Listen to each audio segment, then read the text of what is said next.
Hello, and welcome to Dice Breakers, a TTRPG podcast and stream with mostly accurate rules and inconsistent character voices. I'm Alex, your host and GM, and with me are Rowan and Mark, my wonderful players. How is everybody doing? How are the two of you doing today? But everybody Slowly else is dying, doing fine. like the rest of us. You're looking a bit green, actually. Thank you. Should we come up with excuses why everyone else isn't here? I feel like that's a responsibility. Well, I heard that Joe, true fact, called this just before this from the top of a mountain. So Joe is away this week, starting avalanches above ski resorts to stop anybody else having fun. I'm not sure about Purdy though. Someone else. I think Purdy is reenacting the events of the Glass Onion. For the benefit of humanity this time. It's the titular character, the Glass Onion. she is the Glass Onion. She's turned herself into a Glass Onion. Yeah. Okay, so yes, of course, there's only two this week, but it doesn't mean we're not going ahead with C3. There's a little side story I've got going because I'm in control and I say what happens. So as this music slowly comes to a close-ish within another... You got like another 40 seconds. I do have a little recap for us to listen to. You do. And then we'll be moving on, which I'm hoping I sent to you. Yeah, you did. Good. I was having a hard time finding it because we talked a lot this week, but yes. Yeah. So sit back, relax, and listen to the horrid tones of my voice as I explain to you what happened. I'm just filling time until the thing ends. Thank you. I really appreciate it. Yeah. So everybody now shut up and listen.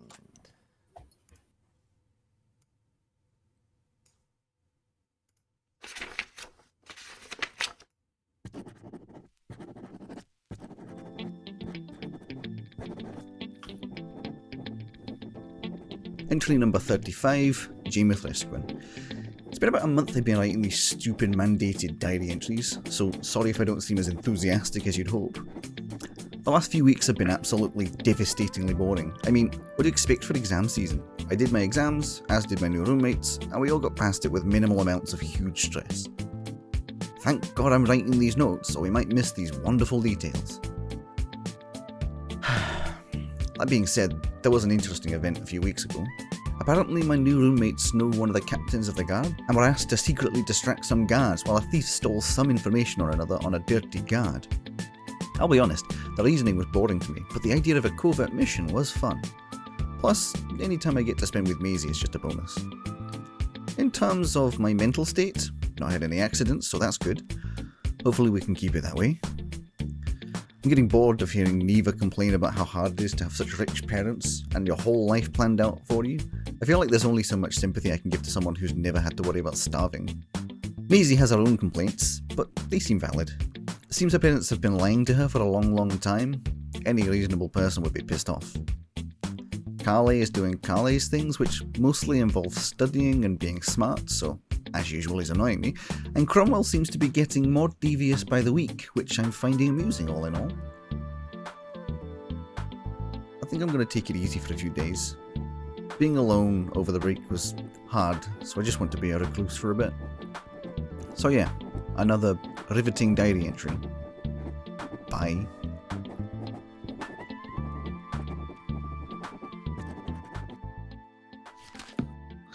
Now my question is, Ron, did you listen to a single word of that, or were you just jamming to the music the whole time? Oh no, I listened to words of it. Just jamming out. That was good music, I didn't know Jay was a disco fan. I was listening. So I mean, I didn't make that music. Obviously, I have made the intros and outros and things and music, a fair bit of the music for like your characters and such. But that was just from where I get my sound effects and stuff because I pay for it, so therefore I use it. Yeah, so you should. Right. So I believe we left off. It was like the Friday, just sort of after half term. You hadn't really. Oh wait, no, you're probably a little bit after that, aren't you? Hang on, what's my last note? It says... Yes, so you have been told. You know that Cromwell has spoken to Morthagus with the new job, and I know that is because Rowan was annoyed. Oh yeah, the very last thing that happened was Cromwell tried to try to sell me the information that is highly personal to Maisie. And yes. So that was on the Tuesday. So the week, not much is going on. Standard things. But we start our wonderful tale on a Thursday night. And by night, I mean 1, 2 in the morning. Are you ready to hear me talk? Carly, whilst sleeping, you are once again disturbed by a warmth coming over your body. Just as before, you are met with a blinding light and a figure standing at the end of your bed. Once again, it puts its hand out to yours, asking for you to take its hand. Waiting to make sure you stop talking. Have you stopped talking? I have stopped talking. Good. I don't want to interrupt you when you're talking. Carly, Elm, is that you? There's no response. I'm intrigued. Can I see anything of the face or the features? No, so for a bit more description about what you're seeing, you're sort of like, well, it's hard to look at. It's like staring at a blinding light, like a light bulb of any kind. The bit where the light is coming from, you can't see it. It like blinds your vision slightly. It's just pure white, and you can tell this as it moves around. It just have fingers and hands. There is like a humanoid body underneath there, and as you sort of focus in, there's also like little wisps of light coming off, so it sort of like emanates a little bit. But the actual features of the body, nothing to be distinguished. The outfit, like I said before, these sort of white robes with golden lining, very fancy. Not a style that you recognize, either from history books or from current stylings, but you're not really into fashion, so you don't know. Sort of odd things here and there. Other than that, maybe slightly larger than the average humanoid, not particularly big, fairly wide shoulders, but again, nothing that's out of proportion, and he's just standing there. It's just standing there, hand out. I think since Cal knows that Flint, from family history, knows that Flint saw Helm when he was humanoid, he'd have no reason to believe it's not Helm, so he would put his hand out and try and touch the fingers. You reach out once again, just as before, and you touch your hand against theirs, and exactly the same as before, you bolt upright, awake. But this time, you can't move your body. You're aware of everything around you. You can feel the cool air of the night, but you can't move a muscle, as though you're trapped in your own body. So am I lying down then or sitting up? You are sitting up. Oh, but stuck. Stuck. Note to the DJ, maybe time for some sinister music. Sorry. I was... It's fine. And then your body starts moving against your will. Oh, right. Almost as though you are viewing your body be piloted. You get up and get dressed as you would every morning, but without you in control. And just like that, you're leaving, walking out of your bedroom door towards the front door of the apartment. Can I speak? Not a word. Okay. Maisie. Hi. It's late. Very late. Maybe 2 in the morning. Yeah, I'm sleeping. Not for now. You're relaxing in the common area. It's been stressful. And plus, let's be honest, you're going to be up at this kind of time. Am I? Enjoying the lack of people and noise. Mm. When suddenly, a flash of light catches your eye that came from under Carly's door. You pause a second in curiosity, as any reasonable person would, before Carly opens his door and walks straight to the front door of the apartment, not even acknowledging you. Hey, Cal? Hey. The only thing that's different, other than this zombie-like movement towards the front door, is his eyes are glowing pure white. Oh, shit. I'll run to my room, grab my my stuff. Sure. Be like, all right, where are we going, buddy? So you grab all the stuff. You follow him. He walks out the apartment, down the stairs, and walks into the city. walking east, ignoring any of these sort of vocalizations you make, talking to him, or even if you try to sort of physically stop him, he doesn't push hard, but you can't stop him. Even if you physically stop him, he just kind of goes again when you. Alright, I'll attach like a child leash to him though with rope, and just like yes, to make sure he doesn't get too far from me. This is for your safety and mine, bud. Don't get us killed, please. Eventually, he stops at the ruins in Oldcastle. Just for everyone's reference, over on the east of the city, where the castle used to be, there is an area called Oldcastle, and there are ruins of the castle there. The old clock tower. Where is it? It's the east. South. Oldcastle is the orange bit. Yeah, I got it. Oh, no, that's the west. That's the west. That is the west, yeah. I've got my cardinal directions completely wrong. To be fair, I was on the same page as you were, so I was also backwards. So I think the two of us that were the entire time. I think that the two of us that were wrong but on the same page are the ones that are actually correct.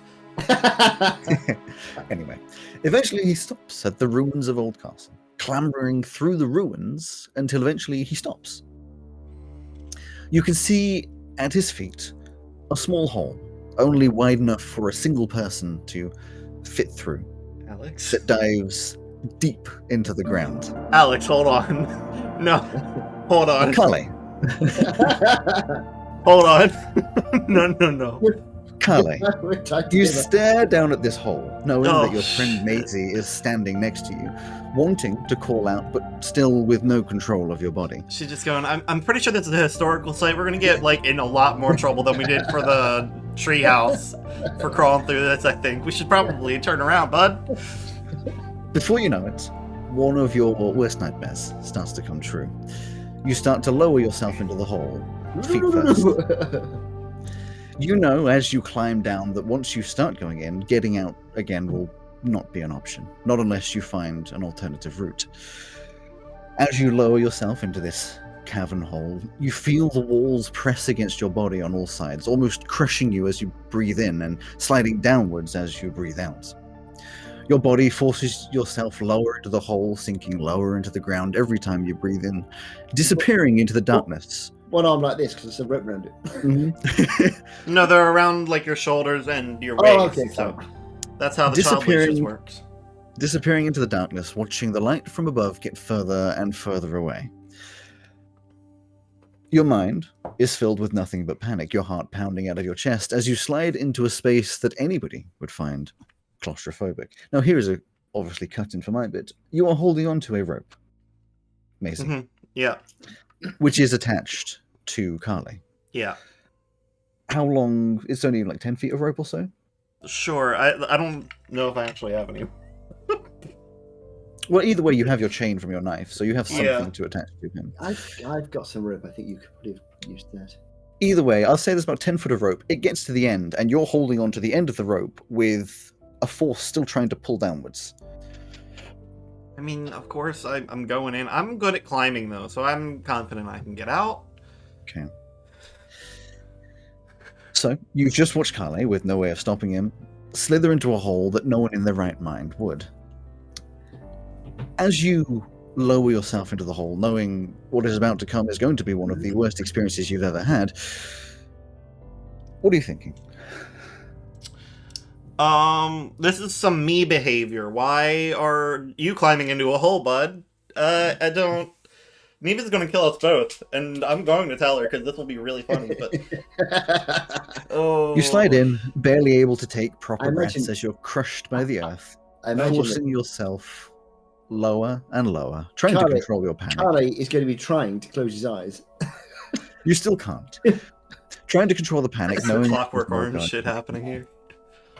There is a moment where you are lowering yourself down. This rope between the two of you is getting a little slacker and a little more taut.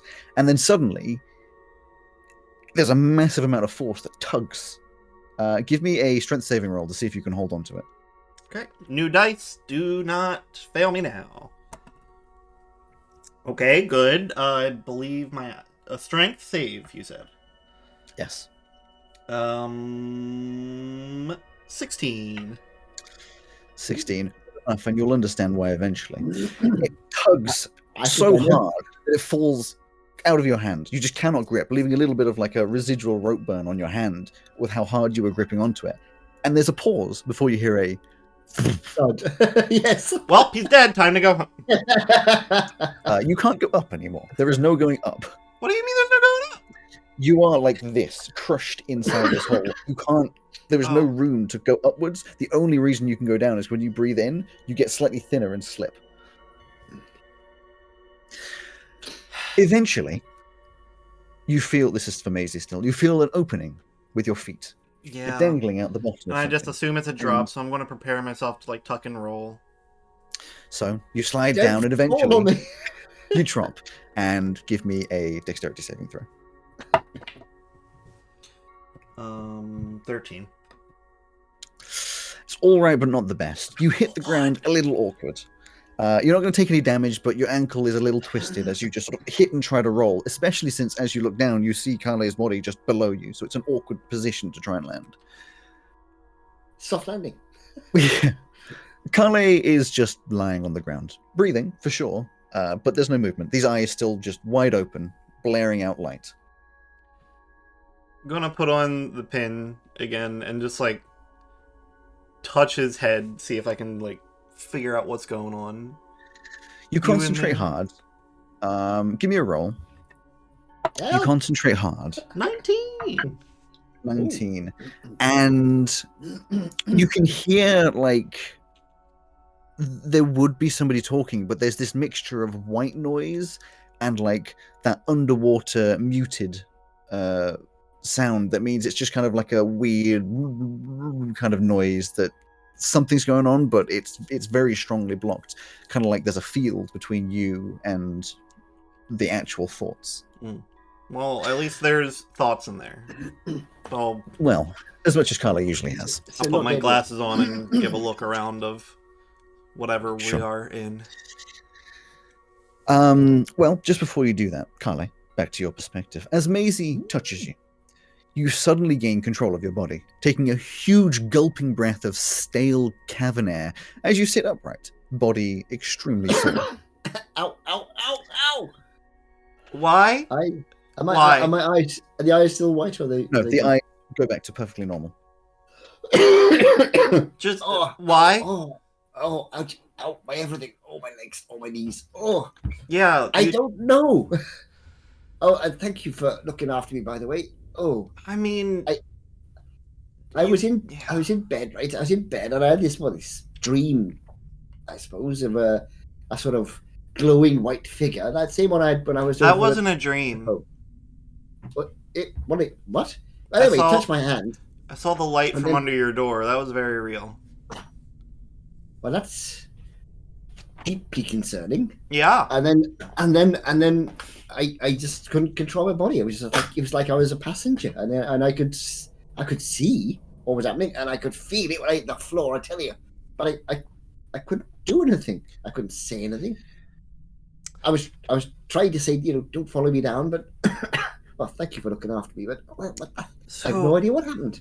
What did you do? When you touched my head, I suddenly got control back again. I was just trying to see if I could hear any thoughts inside of you. But I'm just tallying up a list now. I've got brain stuff. Cromwell's a freaky little guy with tentacle stuff going on and an obsession with the sea.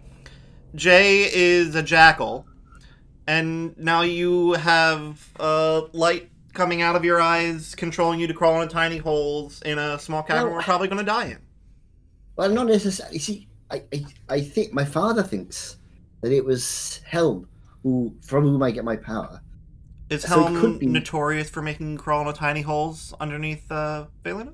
Or what Helm's philosophy is help others.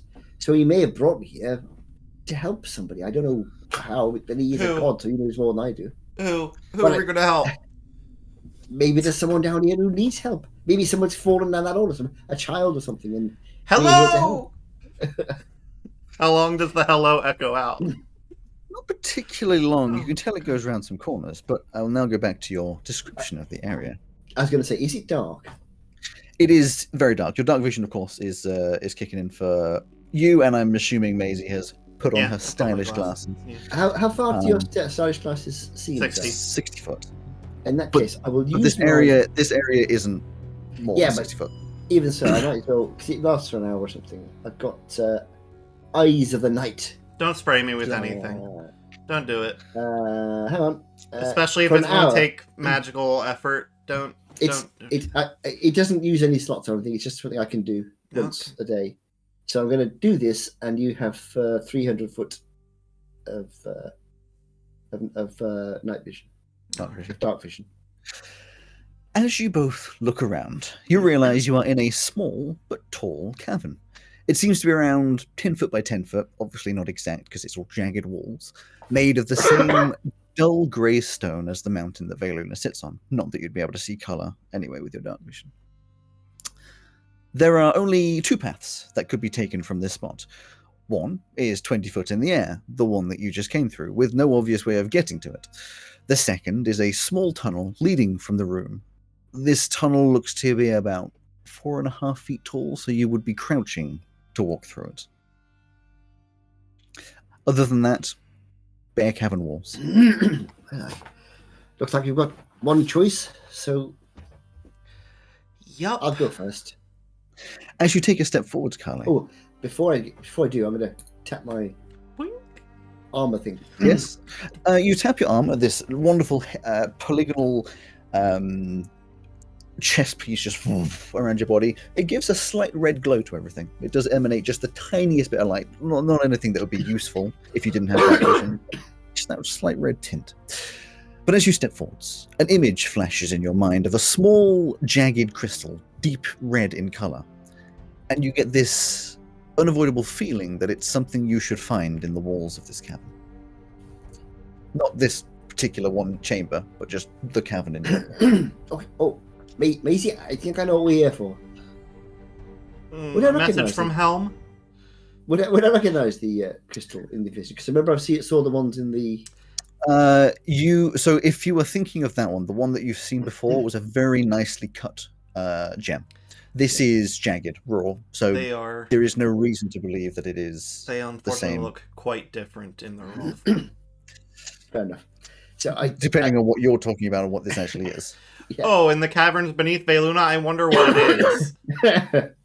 Which, I mean, I don't know. But neither I of you, know. to answer your question, neither of the characters would have. Oh any yeah, idea. absolutely not. But Rowan is No, freaking I've- out. Just on the off chance, yeah. Maisie, I think I know what we're looking for. It's this flash of a sort of a rock or a crystal, like a red color. Pretty sure you could just find those up like in a jewelry shop or something. I don't know why you'd crawl underneath a mountain to find it. Well, hell will lead us, I suppose. I'm so unconvinced of this being Helm, but sure. Let's go What through if the I- tiny tunnel. Well, I mean, to be honest, I'm not convinced myself, but keep your spirits up. I'm sure it'll be fine. I'm infamous for my Probably. spirits being so high. What? I'm gonna head through here and see what happens. Very slowly. Daggers out, or should I say knives out? Yeah, knives out. So Look, it's a glass onion. that's what you're looking for. I mean, that's what you- So, the tunnel raises and dips as you walk, but for most of it, you are crouching over, trying to avoid hitting your head on the sharp and jagged rocks above. Eventually, you start to see a light up ahead, a dim greenish glow about 30 feet ahead of you. Oh, wait, As you get closer, changing the lighting. greenish glow. Yes. That's the wrong one. Hello? Hello? As you get closer, you realize that this is the natural arcane luminescence of some moss on the walls up ahead, revealing that you are coming up to a T-junction. To the left, It's to the tea time. left, to the left is more tunnel, possibly getting even lower than before, which then turns off to the right out of your view. Okay. To the right is a small pocket of a slightly taller cave, which would allow you to stand for a second and ease your back. And his head right I over would- there. Yeah, exactly. I would step into. I would look at the ground first and make sure there's no obvious reason I shouldn't step in there. Wait, hold on. I just have a quick question. Were the two that thought it was perfectly fine to go ahead and open a chest that was clearly a mimic, right? Yes, that's right. Okay, cool. Just making sure. And it worked out fine. So Nothing bad will happen. Nothing bad will happen. Nothing bad will. Anyway, it's just a sleep open cavern when everything else was really tight. You go over to the right-hand side, and you both can stand in there, but you're like 6 inches apart from each other. Like, it's a very tight little section. At this moment, I don't care. It's just my back. But, exactly. As you stand up, there's just like a wonderful clicking noise. Oh dear. Oh dear. Oh dear. But as you stand there, you can't help but analyze the walls that are so close to your face. There is an odd black viscous substance residue on the stone. Maybe black because of your dark vision, maybe black because that's the color it actually is. Either way, very dark in color. Yes, it is. Yeah. I'm just making some notes of what we're caverns. Okay, there we go. May I investigate this black substance? Yes, you may. Please roll an investigation. I'm so good at investigating. I am quite good at investigating. 6. Ish. Oof. Carly, you rolling one as well? Or Yeah, I'll roll. You're amazing. This shit's gross. Ew. You see, I'm far better. 7. Yeah! I rolled a 2. As you stand there in this sort of isolated chamber, a very acrid smell starts to linger in your nose, probably coming from this substance. You both curiously lean in to poke the black liquid to analyze it further. But at the same time, almost in sync, the moment it touches your finger, you feel a burning sensation in the spot it made contact with as you try to wipe it off on your clothes, and the end of your fingers blister and ever so slightly swell. It's 1 damage to both of you. Ow, ow, ow, ow. Don't touch the black stuff. Careful, I only have 8 more of those. Oh, I've got another 9. No worries. Okay. Note to self. Don't poke the black sludge. Right, okay. I'm going to very carefully. This is just a little cavern, isn't it? You can't go anywhere from here. Just about No, it's literally like there's the tunnel that you came through, and then this like 5x5 square, which is tall enough for you to stand in. It's very claustrophobic. Wait! I'm waiting. I'm going to take out one of my little vials. Very nice. Yeah. So, how are you going to get it into the vial? What's the methodology here? Probably use my basic knife and just. Okay, give me a sleight of hand. Yeah, I'm going to be mean. Can I do a guidance? 14. You don't need to. It's fine. You just get a little bit on your knife and just sort of tap it in. It's very thick, but kind of like syrup. It does eventually get down into the jar. You get like, I mean, you can spend a while there, but like any reasonable person will probably get like half a jar before you get bored. Yeah. Fair enough. Yeah, you stick the stopper on. What should I mark that in my inventory as? Strange black ooze. Black goo. Goo is a good word, yeah. I don't want to say ooze because then you're like, it's an ooze! So Cal's going to very carefully crouch down so it doesn't touch the walls or the black goo and go back into the... That's fine. Yeah, there's enough space for that. And plus, when it touches your clothes, it doesn't seem to have the same reaction, so it's not... Yeah, I don't want to get on my clothes. You crouch down and head the other direction. You ready to go, Macy? Yeah, I'm coming. The tunnel continues on, curving to the right and widening slightly, but still not enough to stretch out your arms. But that isn't the most concerning part. The most concerning part is the shuffling and vague wheezing you can hear from around the next curve to the left. Oh, I think we must be getting near to the person we're here to help. Sounds like they've got a cold. Yeah, totally. Good. Maisie's pulling on a crossbow and just loading it. Do you want to percept? Yeah, I think percepting is a good idea. I'm going to percept with one of your dice this time, so if it goes wrong, it's all your fault. All right.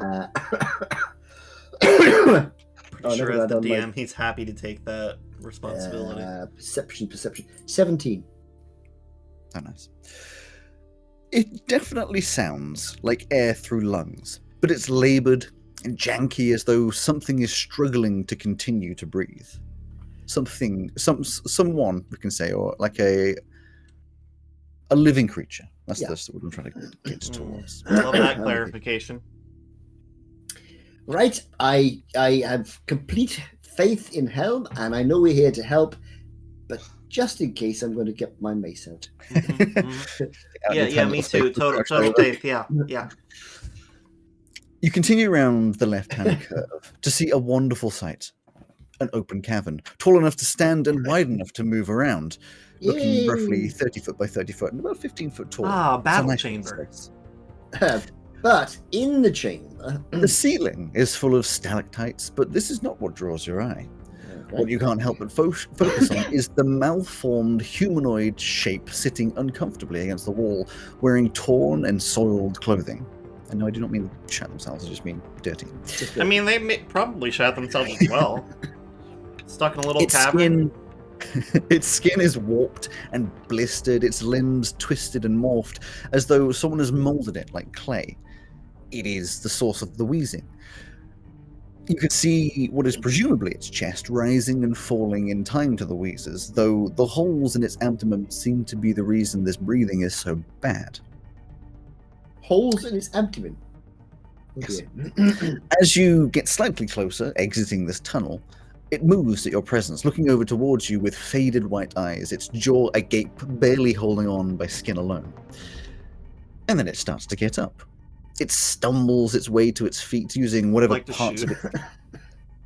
What? I'd like to shoot the crossbow. Oh, you like to shoot. Well, let me get to the end of this sentence of description. But I don't want it to be in front of me, though. Mostly to its feet, using whatever parts of whatever limbs it can for support, creating a gross snapping noise as it puts pressure on its wrist against the ground to raise itself, though it doesn't seem to react to the noise at all. You shoot immediately. Roll to attack. Yeah. Hello, we're here to help. Natural 13 plus some stuff. 18. Yeah. You start to say hello, and whizzing past your ear is this bolt that goes straight into its shoulder, knocks it sideways, almost like twists its body in a weirdly morphic way, and it just hits the ground. The breathing has stopped. Maisie? We could have been here to help. Tell me one thing that moves, sounds like that, and has not tried to kill us. Oh, I understand. I just would like to have helped us. I mean, you might well have been right. I don't know. I'm going to move over towards it, but not within thumping range, just in case, and see if it's... Sure. Give me a perception.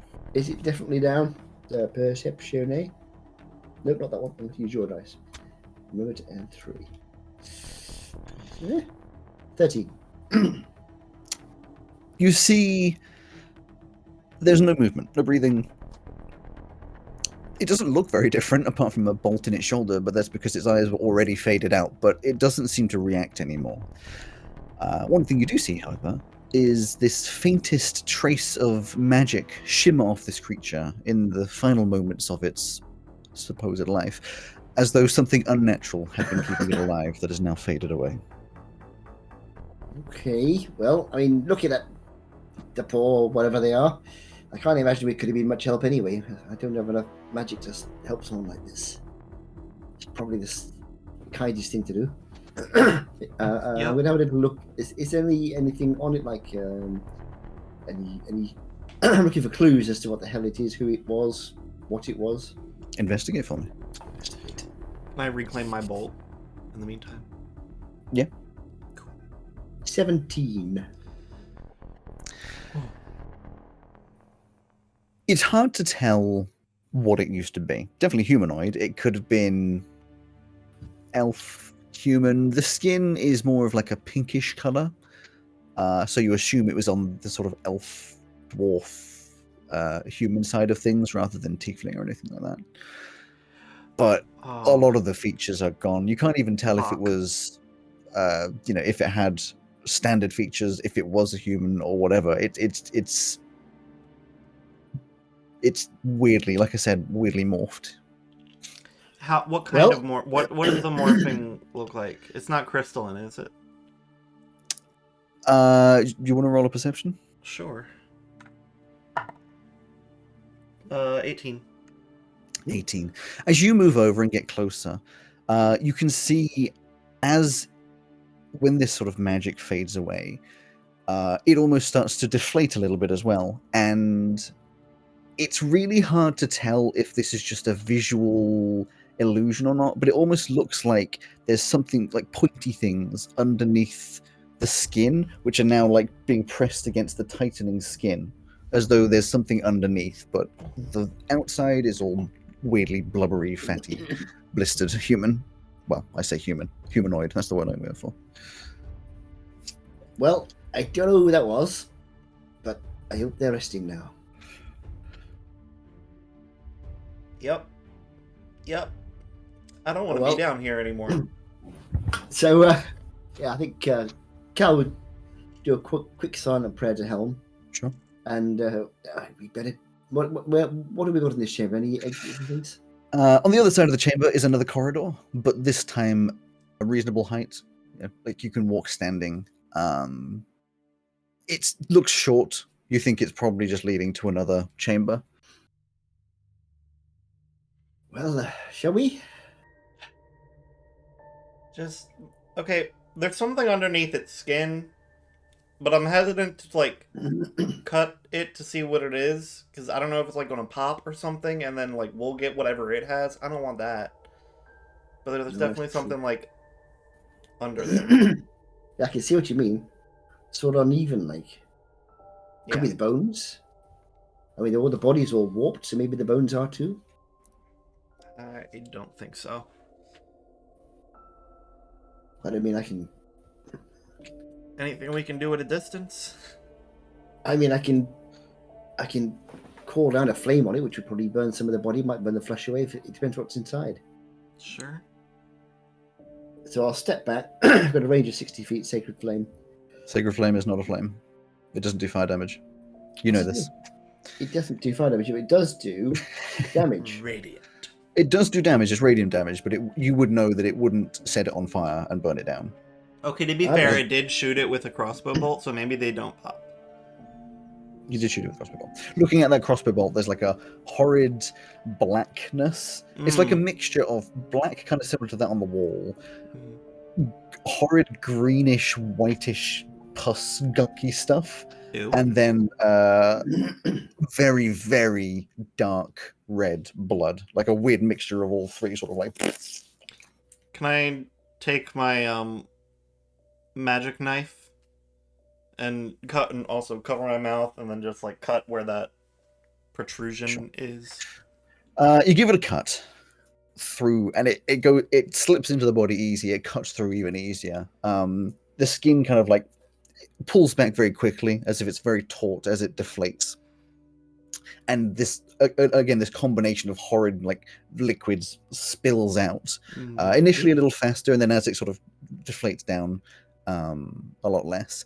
The smell, even though you've covered your mouth, the smell is awful. You've probably smelt something dead before, like an animal that got hit by a cart or something. That sort of distinctive death smell. But it's so bad. It's that acrid smell from previous mixed with death, mixed with something else, and it's just like making your eyes water. The skin and the flesh pulls back, and whatever was pushing against the skin is a solid lump still there, still covered in horrible, gunky blackness. And as that sort of like starts to come down, it's hard to tell, but the shape is very crystalline, like a not cylinder, sort of like hexagonal-esque shape up and coming to a point. Yeah. Is it the same kind of shape as the crystal I saw in my vision? Hard to say. This is a much bigger crystal. This is like a prong of a crystal. What you saw was more like a single gem. And they're different colors. We can't tell the color of this one. Fine. Yeah, I guess it wouldn't immediately go, ooh. I see why you were so content with yourself throughout the week. I don't know what you're talking about. Cool. Well, that looks very uncomfortable. No wonder they were struggling, but what is it? some kind of, I don't know, stone, or do you think it was something that they got hit with, or damn, I have no idea, but it's gross, and I want to get out. I tend to agree. If we're looking for a crystal, and I mean, it's inside this guy, you really want to find that crystal? What if that does this to you? I know, but the crystalline we're looking for, the crystalline division of it's about that big, and it's red, and it's sort of. Maybe that's like the thing that spreads whatever this is. I don't know. Maybe it's the cure. Sure. It looks very curable, looking at this lumpy body. It's now deflating a lot more. This like ooze is seeping out onto the floor as the whole thing just like deflates down. I'm sort of stepping backwards. I think we should, move on. Leave this poor old whatever they are to their eternal rest and move away from the gunk. Yep. Let's go. You go through this corridor that leads to another smaller chamber, which once again has strange gunge all over the walls. But this time there's a much higher concentration of it, which stings your eyes and your lungs. The only thing of note in here, another hole in the ground, similar to that of the one on the surface. And as you look down into it, you can see that it is much shorter, leading to another thin corridor below, but it will be the same constricting, horrid movement through. Except this time, Carly, you get a choice. Is there any other way out of this cavern? The way you came. That's not a way out, though, because we can't crawl out of that hole. It's a way back, but not a way out. Okay, how about if... I think I've got some rope. You've got some rope anyway. If you lower me down, and if it looks horrible, I'll give you a shout and you pull me back up again. I mean, I can try, but yeah, okay, sure. I mean, how tight is this hole? Is it tight enough? I'm imagining like a jagged little hole that lowering isn't going to do too much. Yeah, good. Same as before, where it'll be, you breathe in, you slip down, you breathe out, you lock in. So I'm sort of half tempted to go down head first with my hands in front of me, because then I can see before I actually have to commit to going all the way down. The trouble is, if you can't hold my weight, I'll end up coming down head first. Yeah. The drop down you can see this time is not like 20 feet.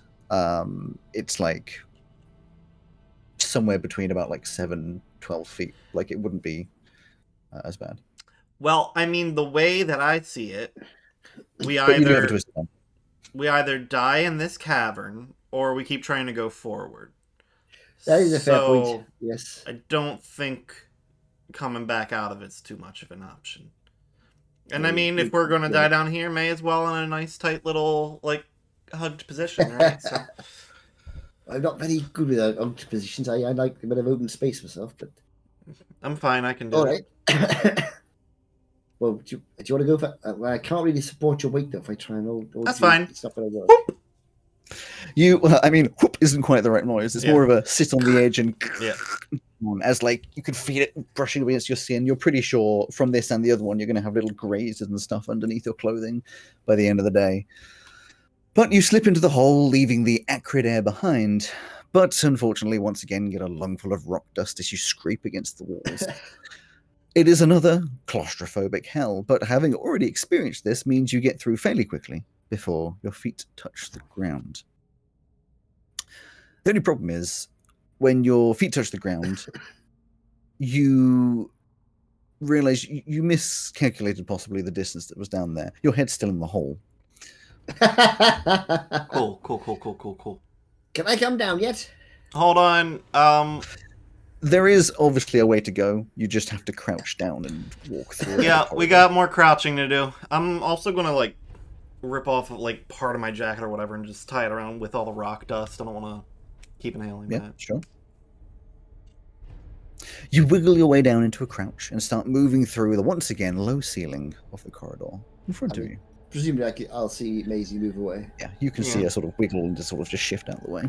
At which point you follow exactly the same process. Wiggling down. Okay, down. Keep on squeezing. Okay. The corridor goes on for 40 feet or so before opening up to a long but thinnish room. It's about 15 feet across. Goes forwards maybe 30, 35 feet. You can tell that there is. It opens up to a standable. Oh God! You can tell that there is a corridor exiting this room, but it has been sealed up with a large boulder. Upon first inspection, you cannot tell if this boulder was placed here naturally or intentionally. What you can tell is it's blocking your way. Well, that's nice, isn't it? I'd in fact call it the exact opposite of nice, but sure. Okay. I'm going to go and investigate the boulder and see if there's any way that I could move it. Like, I mean, apart from short of shoving it, is there anything like to investigate basically? Roll an investigation. And I rolled a 22. Nice. That is a big boulder. It's a boulder that goes almost ceiling to floor. There's no you can see little cracks around it, so you can see that there's a corridor sort of the other side, but you see no way of mechanically moving this. It would need someone ridiculously strong or some kind of leverage, something stuck underneath it to push it. But then again, physics, as Carly is very intelligent, you'd need a very long stick and a lot of room. You could try shoving it, but I'm not going to try shoving it yet. That's going to be the absolute last resort. So I'm going to look around the rest of the room. Is there any other exit or any part of the wall that's different from anything else? Or no, there's tiny little divots as the chamber naturally has moved around, but nothing of interest around. I'll tap on the wall, see if there's any hollow parts. It's all solid rock. You haven't got any dynamite with you, have you? Oh yeah, I just keep some in my bag, Yeah, I don't know. Okay. I can't see any way of getting out of here without moving this thing. Yeah. Have I got anything I can use? No. I can try and make it go to sleep. I don't think that's going to help very much. I can make my voice loud and shout. Okay, I know it's not useful. I'm just mentioning I can do it. Come on, then let's try and push it. Yeah, I guess that's all we got. So try and push it. Both of you give me athletics. Athletics. 30-20. Nice. That's good, because I'm on -1. Let's see. 16. That's not bad, actually, for me. That's very good. Too bad for the two of you. You both stance your feet down, push up against the boulder, and push as hard as your bodies will let you. And you start to hear a crumbling noise, like rocks falling gently, but you can't see anything falling, nor can you see the boulder moving. This sound gets louder before you hear a noise as a small fissure appears in the ground, slowly growing, branching through the rock floor, before eventually the floor gives way. You tumble and fall down with the rocks, unable to orient yourselves before you impact the ground hard. Can you both give me dexterity saving throws for both landing and looking upwards and seeing a giant boulder falling down at the same time? So 2 dexterity saving throws. Or is it just one? Just the one for both. Here we go then. 11. Natural 11 one. and... Oh no! Maisie's gonna die! Maisie, you are completely disoriented. You have no idea what is up and what is down. Carly, you have a bit more of an idea. You land awkwardly, but not in a way that hurts you. Maisie, your natural one, you hit the ground on your twisted ankle. Your already twisted ankle, and it tweaks in a really awkward way. I'm going to take away 10 feet of your movement. It's not broken, but goddamn is it sore as it swells. You both look up as this big boulder falls down towards you. Maisie, your natural one, you are directly beneath this thing, unable to move, as it slams into the sides of the chamber you just fell through. creaking slightly, but Mm. holding. Shh! Don't make loud noises. That looks nasty. If you hurt your ankle, Yeah. we'll have a look in a minute. Let's get out of here. Can we get out of here? Yes. As you stand up and work out your surroundings, you realize that you are in a set of caverns, none wider than about 15 feet. You've fallen into like an awkward sort of spot, which is why this boulder is, sort of caught above you, but it's, fairly open and wide. They're all interconnected, plenty of space for you to move around. And as you look around, you are astounded to find that this is some kind of laboratory. Oh. Fuck you. Oh. The walls are still natural stone, but there are work surfaces all over the sides with various tools and equipment laying around, some things that you've never seen before. All of the tools are old and broken, but you don't care as something else draws your attention. Down one of the corridors at the end is a huge pile of bodies, all malformed and twisted like the ones you saw before, all unmoving, leaking the same black liquid you saw on the walls. You can see that they all have parts missing, some arms, some legs, some eyes, and more, as though someone or something cut them off or out. As you analyze the chambers more, you can see that these tools look surgical in nature, and the lining of the walls are jars and containers with old residue inside of them. There are a few exits to the chamber which seem to have caved in over time, giving evidence that at some point this may have been more easily connected to the surface. The only exit for you, however, is another small hole in the ground at the end of a long corridor. Not again. Look, come away from that blasted boulder in case it comes down. Mm-hmm. Yep. Let's have a look. Let's have a look at that ankle. Now I'm going to try medicine check. Can I help at all with a medicine check? You can, try and. Well, what do you think you're going to try and do with a medicine check? I basically bind it up, give it a bit sort of. It's obviously tweak the muscle a little bit, so it needs a bit of. I'm thinking like a bit of support, ankle support, to try and make it easier to walk on. And I have rolled. Can I assist by handing him a crossbow bolt as like or a few of them as like a splint kind of thing? Yeah, give him 2 or 3 of those. So I have rolled an 18. 18's fine. You get these crossbow bolts and take off the pointy bit and get some of the rope, some like material, and just wrap it around, holding that ankle in support. You're not going to get any movement back, but you are more than aware that at least the pain's gone, and you're not going to hurt it anymore by walking on it. It keeps it nice and rigid. So yes, it definitely helps and comforts a little bit. So you assume there's no more damage going to come from this. How's that feel? Is it any better? It feels better. Still can't move very fast. Okay, that's fine. We're not in a hurry, are we? Well, not at the moment, anyway. So true. So I'm going to investigate this equipment. These. Yeah, I'm not crawling in that tunnel until we absolutely have to. No, exactly. I'm looking at all the tools and things, seeing if there's anything like, I don't know, a knife or something, or. Yeah, give me an investigation. Good news is, if there was a psychopath that was working down here, there must be an actual way out. 7. 7. The tools are rusted. You don't recognize a lot of them. Like I said, they're kind of surgical, things for cutting bits off and stitching bits back on. But all of the tools they're obviously very old. And when I say very old, I mean far beyond how long you've been alive. These jars, if they had anything in them, it's long gone. Either, some of them, it's been opened. Some of them seem to have been broken. Maybe some sort of animals or another have managed to get to them. But again, it seems like it's been a long, long time since anything's touched any of this. In terms of wanting to look for other exits, Rowan, you can give a perception or investigation if you wish.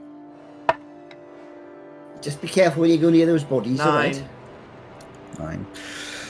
You only see that one exit. There were obviously, like I said, there were other exits, but they caved in. Much more than just a big boulder. They're fully encased corridors that sort of the paths, like naturally worn paths on the ground, seem to lead towards them, as though this would have been the way you could go. But you could try and start moving rocks, but it seems like it would be pretty futile. I don't think we're going to have much luck with this. You'd need an army for about a week to move this long. I'm going to go and look down the old. Okay, I'll wait at the end until you say it's cool. As you start to walk over towards the hole, Alex, stop. you hear a sound No. that you could swear you've heard before. Almost like whispering lost within the wind. You feel a gentle breeze start to come from the tunnels around you as a shadowy mist starts flowing into the chamber. It sits low on the ground, starting to fill up the space around you before moving over to the pile of dismembered bodies and absorbing into them. There's a moment of silence before the pile starts to move. You know what? I think I'm going to go ahead. I think I'm going to go ahead through the tunnel now. And disgustingly melt. The flesh of these bodies starts to meld together, just forming a disgusting blob of flesh and ooze with no defined shape, but arms and legs sticking out all over the place. And slowly this blob starts rising from the ground as you shuffle your way away. It goes up and up with black shadows pouring from the various eyes and mouths on its body. Please roll initiative. This is some Bloodborne shit. We're here to help you. No, we are not. Goodbye. Not gonna help. Turning on the horror playlist. Forget the fight playlist. Now, I get. And if I can't go first, it's not fair because I get advantage on initiative and +5. Yes, we're only going into roll 20 because making caverns in Tailspire is just not a thing. Yeah. I mean, it is, but I get you. Yeah, but not the way you want caverns. You'll see why. Like, I have the shape, and it wouldn't be a thing. So just let me know when you're. So when you say you were standing, Maisie, you would have been starting from like earlier in the cavern, closer to where you landed. So in roll 20, I'm seeing. I didn't move a lot. Yeah. I've seen the old dungeon. Yeah. I'll move you through to this one. But also, while it was forming, I would have moved towards the exit hole. I'll put you about there then. Okay, so I always forget how to get you over here. I believe I can. I'm going to room 13. No, I'm at room 27. That's all with the water. Okay, I can do it like this, I'm pretty sure. Like that, and like that. Oh, yes. Oh my god. There you go. The image I'm using is just like the closest approximation. It's bigger, there aren't chains attached to it, and it doesn't have legs. It's like slithering across the ground, this big pile. Let's get some initiative sound. Right. I didn't even roll because I was so... I've rolled my initiative. I realize I have managed to accidentally add Neva to the fight rather than Maisie. I was let me just... slightly surprised to see. No, the image is the right one. I'm talking about on my... Oh, right. On your yes. I can't tell if this it just is like I want to tell a really fun and accurate story, or if I just want to fuck you today. So I got another natural 1 on initiative. Another natural 1. Wow. Oh no! What does that add to? 4. Okay. Carly? 23. Carly seems to like. Carly. Nope. Carly, you are unsurprisingly the first to move. Yes, this thing has got up. It doesn't get any kind of surprise on you, but it is squelchy. And yes, you suddenly.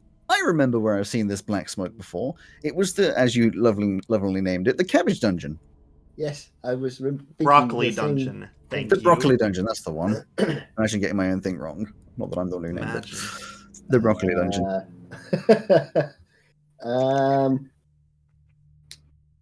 You see Maisie behind you. It's a good old. I've only got 2 spell slots. What should I do?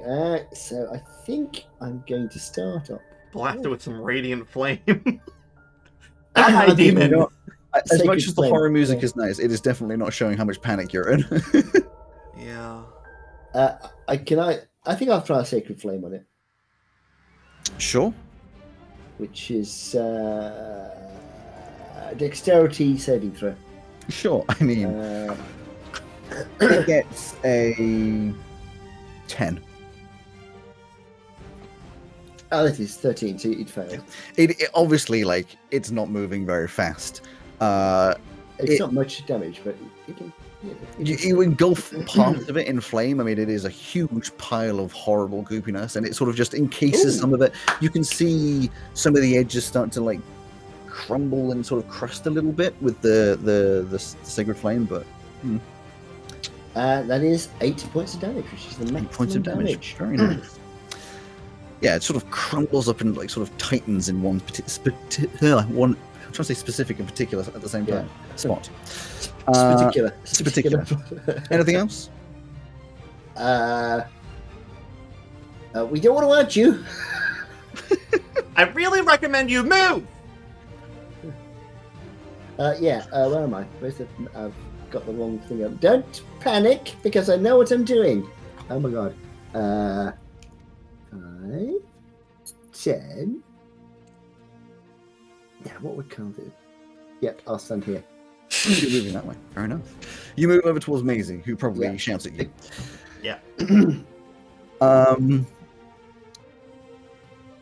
Because Maisie's got a bad ankle, and Cal is not going to run away and leave her behind. The ooze moves just a tiny little bit, just over a little bit like this, squidging its way across the rock face. You can see part of it sort of tearing against the jagged rocks. And as you see just around the corner, this little bit that you damaged, that crusted up, sort of just like softens out again and almost completely goes back to normal. Okay. But it doesn't, at this point, do anything. The only other thing you notice is leaving like a horrid residue on the walls, which is ever so slightly like steaming. Does it look like it's not? It doesn't really care about the tight spaces at all. Yeah, it's squidging. It's forming into the space. Yeah.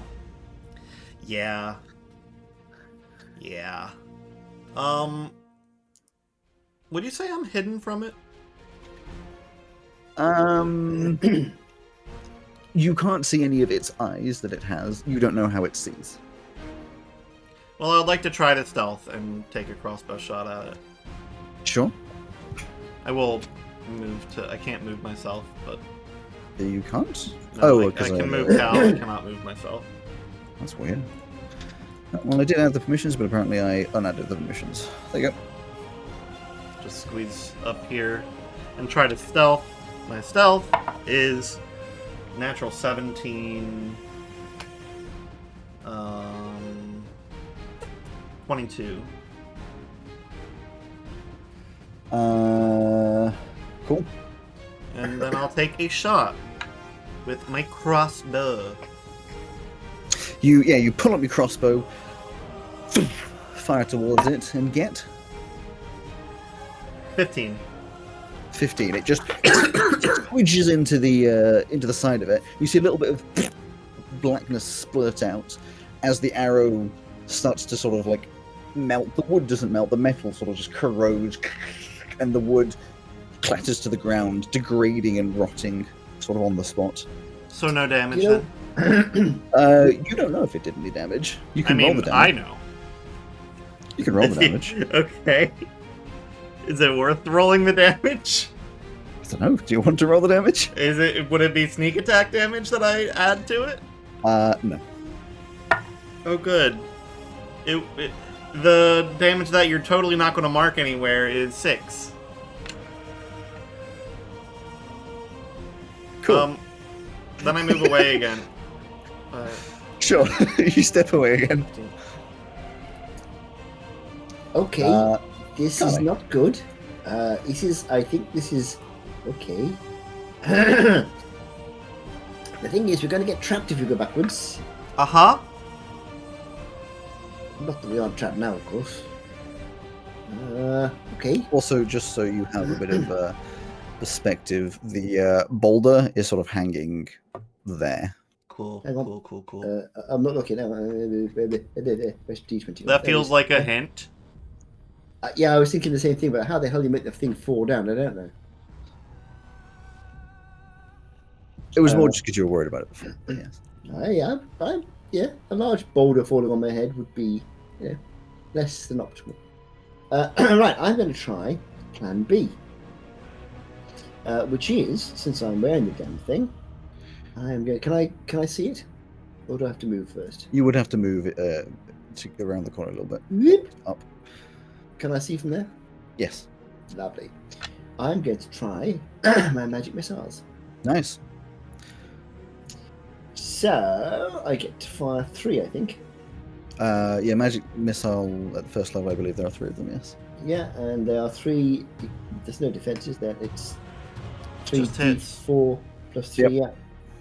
So you put out your gauntlets and push down on one of these stars, and out of your hand comes this wonderful sort of glowing, slightly shimmering, 3 of them, slightly shimmering out of your fingertips, balls of light that just sort of across, hitting it, exploding slightly on impact, leaving again this sort of dried, charry sort of remnants. Do you want me to say how many points?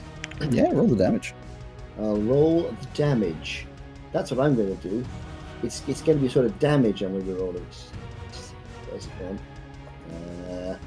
Let's do 3 glowing darts and a d4 plus 1. Right, okay. Nice. 3 d4s. Got the advantage turned on. Okay, turn that off. Okay, that's 10 points. Cool. So it leaves this sort of, again, cracking, charred, sort of like burned flesh. Are you doing anything else? I'll move back to Maisie again. Okay.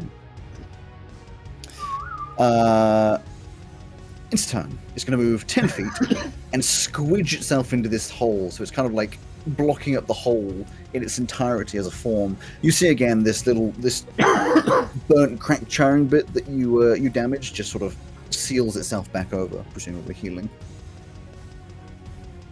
Amazing.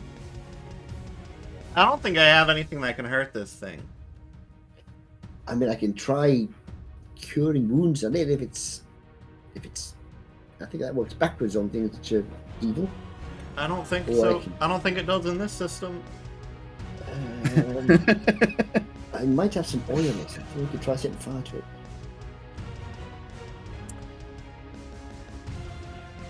I've got a tinder box.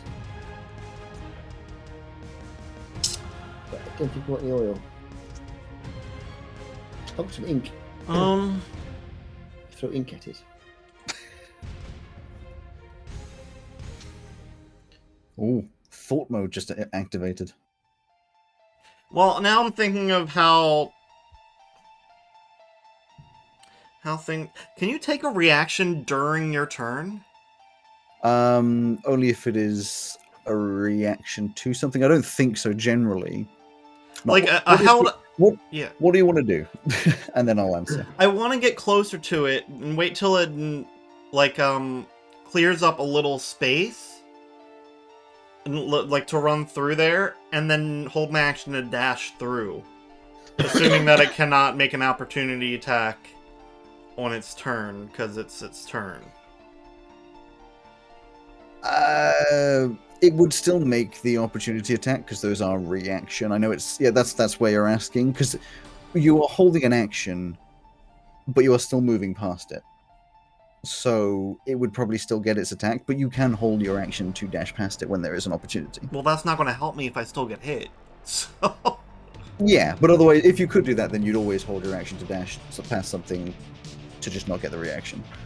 You could just always avoid opportunity. You would waste your entire turn and action doing that. Yeah.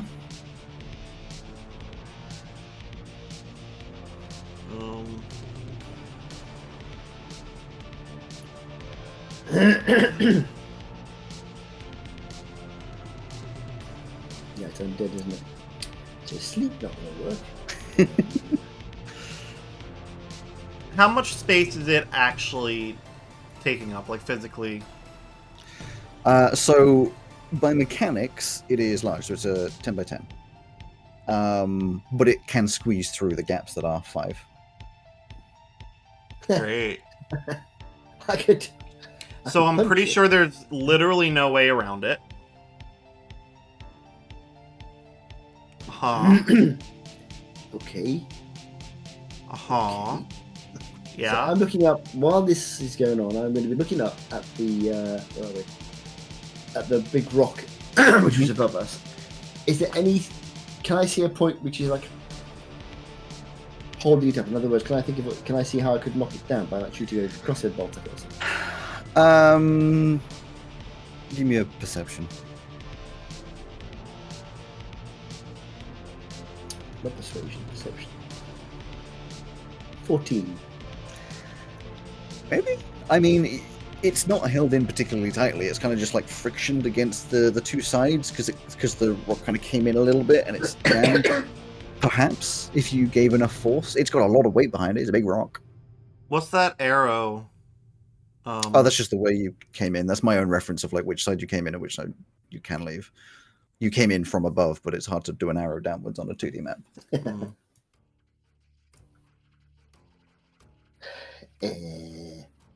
I don't have the force. I don't know. I'll like shimmy up in that corner and Sure. dodge. Carly. So it's not showing any sign of being damaged by anything we've done so far. It gets damaged, but then it seems to heal itself.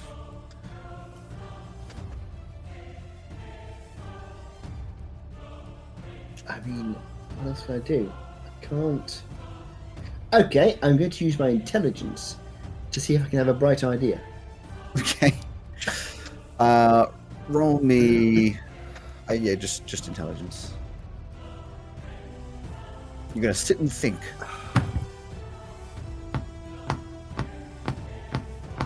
What you got, buddy? 4, but it's a natural 1, in fact. Ooh, a natural 1. Oh no. Okay. You are pretty much convinced at this point. Firstly, that rock ain't coming down. Secondly, Yep. That you are more than able to distract this thing and lead it in directions. It's dumb. Come on, you're much smarter than a pile of flesh. So you're most convinced that if you like moved into a space and got it to follow you, Maisie could slip around, and then Maisie could try and lead it away, and then you could slip around. Do you know what? Actually, that is roughly what I was thinking. I tell you what I'm going to do. The concerning part of that information coming from a natural 1. I know, but this is pretty much what I was going to do anyway. Oh, good. So, but now I know it's not going to. Now I know it's not going to work. Do you have a backup character, Mark? I will have by tomorrow. Cool. So, what I am going to do in actual fact is I am going to use a highly powerful spell. Thaumaturgy. Yeah. Mm-hmm. And I'm going to make a noise. I don't know what kind of noise. It sounds like a wounded parrot coming. Can you do an example of that for us? Coming from here somewhere. Can you see where I'm pointing? No, if you click and hold, it should do a little circle. From over there. Okay. From the direction it's heading. I want to see if it continues towards it or towards me. Can it see me, or is it going by sound? And I'm going to be back. I'm not going to be back. I changed my mind. I'm going to stay where I am because I don't want it to hear my footsteps. Okay.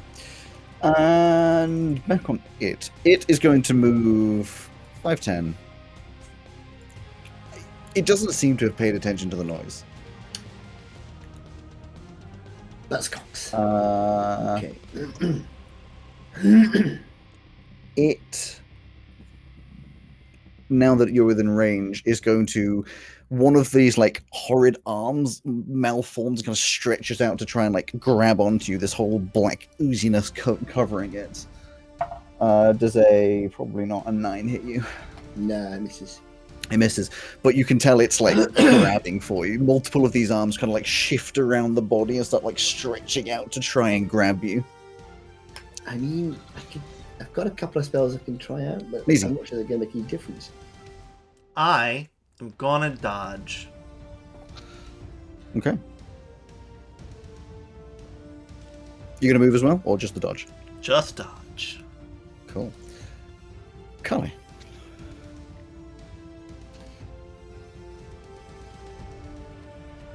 So push trying to get this menu. Then you give it to me. Yeah. Two guiding bolt. But it doesn't seem to take any damage. That's not going to help me. There's so little I can actually do.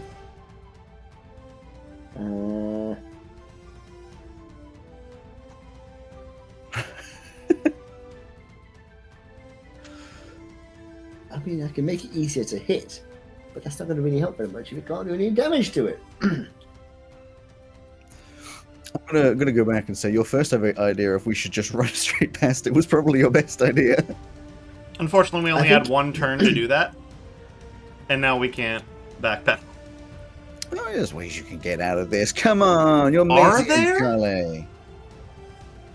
Because none of these cavern walls are larger than 10 feet across, so there is no way around.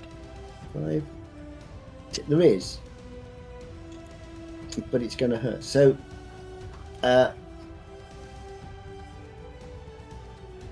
am going to disengage and go back into here. And here is... Oh, yeah, there. There. Sure. And then I'm going to say, hey, Maisie, I'm going to try and get it to come towards me. When it does, you go around it and run for it. That's not going to go well for either of us. Got a better idea? Nope. It goes 5, 10, squidging forwards. There, squidging forwards towards Carly. You moved. It followed. Still out of distance, so it can't hit you. Maisie, your turn. I'm going to carefully step to this wall and dodge. Okay. I'm going to try a little experiment. I am going to try... What have I got that I can throw? I don't mind losing. It's the screamy song. That's Maisie. That's Right. one.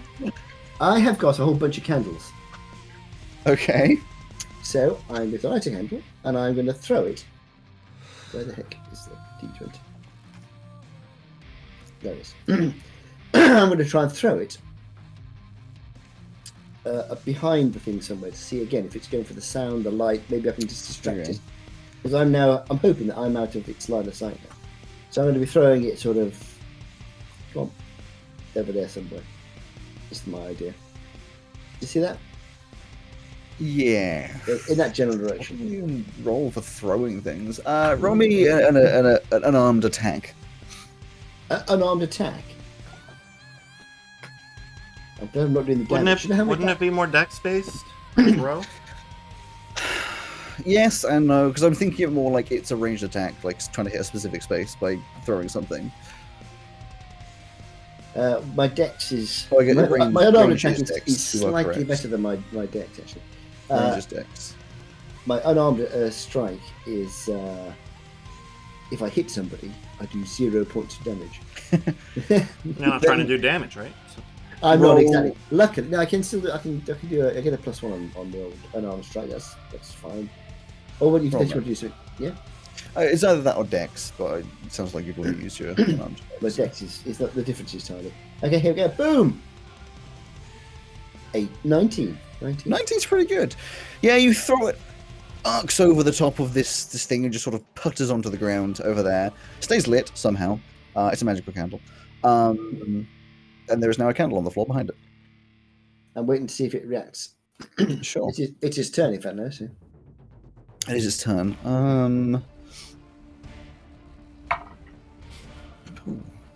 It definitely looks at the movement, and because it's standing right next to it, one of its hands kind of reaches out and grabs the candle.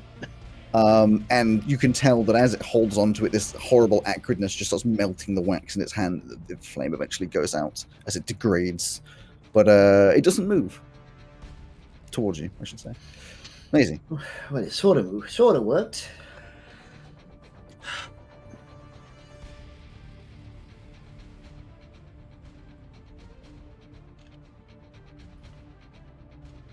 Does it look like I could squeeze by where it is right now? With a disengage to remove any of the opportunity attacks, I'd give you that you probably could, yes. Could I go with them still attempting opportunity attack and try to dash instead? Basically, yes, you can fit by. All the standard mechanics apply. Okay.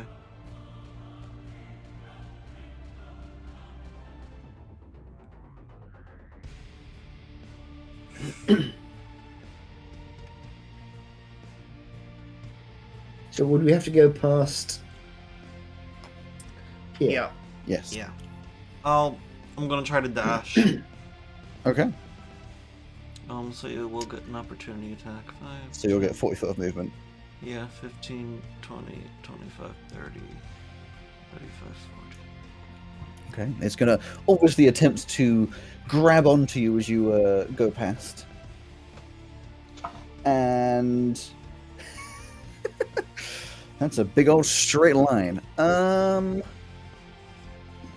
Okay. It grabs itself. It tries to grab you with multiples of these hands, and you're sort of dodging around them like this horror movie style thing. And it ends up like you say, grabbing itself and like melts one of its arms off with its own sort of thing as it sort of degrades a bit. Doesn't seem to care that much, but it completely misses you. Cool. Carly. Right, now Maisie is past, I will do the same. I'm going to try and run past. I will, Are you dashing or are you going to 10, disengage? 15, 20, 25, 30. How far can it move? You can't tell me that. It's been moving 10 If I- feet around. Yeah, which means if I don't dash, You're within If I do the 5 dash- feet. That's And why I... exactly. So Dashed. it will hit me. It will have a go at hitting me anyway. So I might as well go for the dash. And Yep. have Sure. I got any super duper skills I can use to help? Every time. Yeah, You need a to learn high what you can AC is what you have. I have a medium AC. I'm pretty sure I haven't. I checked earlier on all my stuff. I can make a map. Nothing I can use. Okay. Excuse me. Right, dash it is.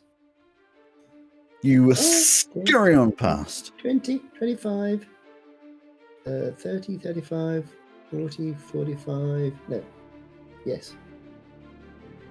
Well, normally I would stand in front of Maisie just in case, but in this particular case, if I do that, I'm going to get my head bitten off. So. It of course tries to attack you, and I'm going to give it disadvantage because it melted off some of its arms on that side because of the natural one. Another arm? It melts off more of its arms on that side. It's okay, it can pick them back up, right? That's the second natural one in a freaking row. Good. It's its turn, and its Cries. arms seem to sort of, heal up and be fine. But yeah, you've scurried on past. It's just going to sort of vaguely move over towards you. Run Maisie? for it. Bye. I know what's going 5, happening 10, here. 15, 20, 25, 30, 35, 40. Nice. What's Carly? what's the whole deal here? It's another tight squeeze at a very short distance for another corridor below. Cool, great. Cool. There's just another corridor down below. Cool. Hope it's too big to go through the hole. Run for it. 10, 50. I'm not actually going to go down. Unless, as I go up towards Maisie, I'll say, do you want me to go down or do you want me to stay up here with you? I don't think you could fit past me if you tried. You slot into the hole. Well, you don't slot into the hole because you said you weren't going to do that. I can't. It's not its turn. It's going to... It's a horrible squidging noise. Amazing. Into the hole. Go. You can tell it's not very far. It's just going to take one round of movement to squidge through to the other side. So you are effectively here at this point. And of course, it comes round to Carly. I presume you're going to follow behind. I am also going to... Bye! Sorry we couldn't help you. You move on into a new chamber. The both of you. Okay. Which is a lovely, thin corridor. Cool. Give me 1 second. Okay. Gotta make some movements on the other side. I just hope it's too big to go down this. Oh, that's all. Maisie. I mean, you know the drill at this point. 5, 10, I think 15, push on. 20, 25, and then I'll keep going through the darkness unless I see something truly horrible. You you step out, and you can probably see like, let's say like this. That seems that's gone really weirdly. And as you step around the corner, you see more of these horrific shambling beasts that you met, or well, humanoids that you met at the very top. Well, at least they're individual ones. I don't want a massive, like, joined one. They just chilling? They look at you as you approach, sort of like the same as before, very zombie-like sort of. Like, how many times do I have to show you, old man? And I'll... Are we still in yes. initiative? Yes, we are, and yes, because of course. Wait, did you dash for that movement? The previous one I did. That was my previous turn. Amazing. 5, 10, 15, 20. Yeah. I mean, at this point, diagonals you can probably do as 5, 10, 15, 20. That's 25, I'd say. You could go one back, see the same thing, and not have use your movement if you want. Because I mean, I would have stopped as soon as I saw them anyway, so. Fair. I probably only see one of them from here. Yeah, you can see like in the same column or row. Yeah, whatever. You could hit one of them. Sure. I'm not really too picky about it. Yeah. Natural 14 for a 19. On which letter? You can't see the letters. I can't see them because apparently when I label them, you don't. Can you like click and hold? It's the one in the same row as me. You can see its forehead. You can see the forehead of it. Yes, good. Okay, so you got a 14 that hits. A natural 14. It's a 19, but yes. Oh, sure. 8 damage. 8 damage. The bolt just goes straight through its head, and it just like collapses to the ground. Beautiful. To the point that I'm just gonna... I'll just say, hey, Cal, we've got some friends up ahead. I'm going to guess they're not that friendly, right? Not friendly. No.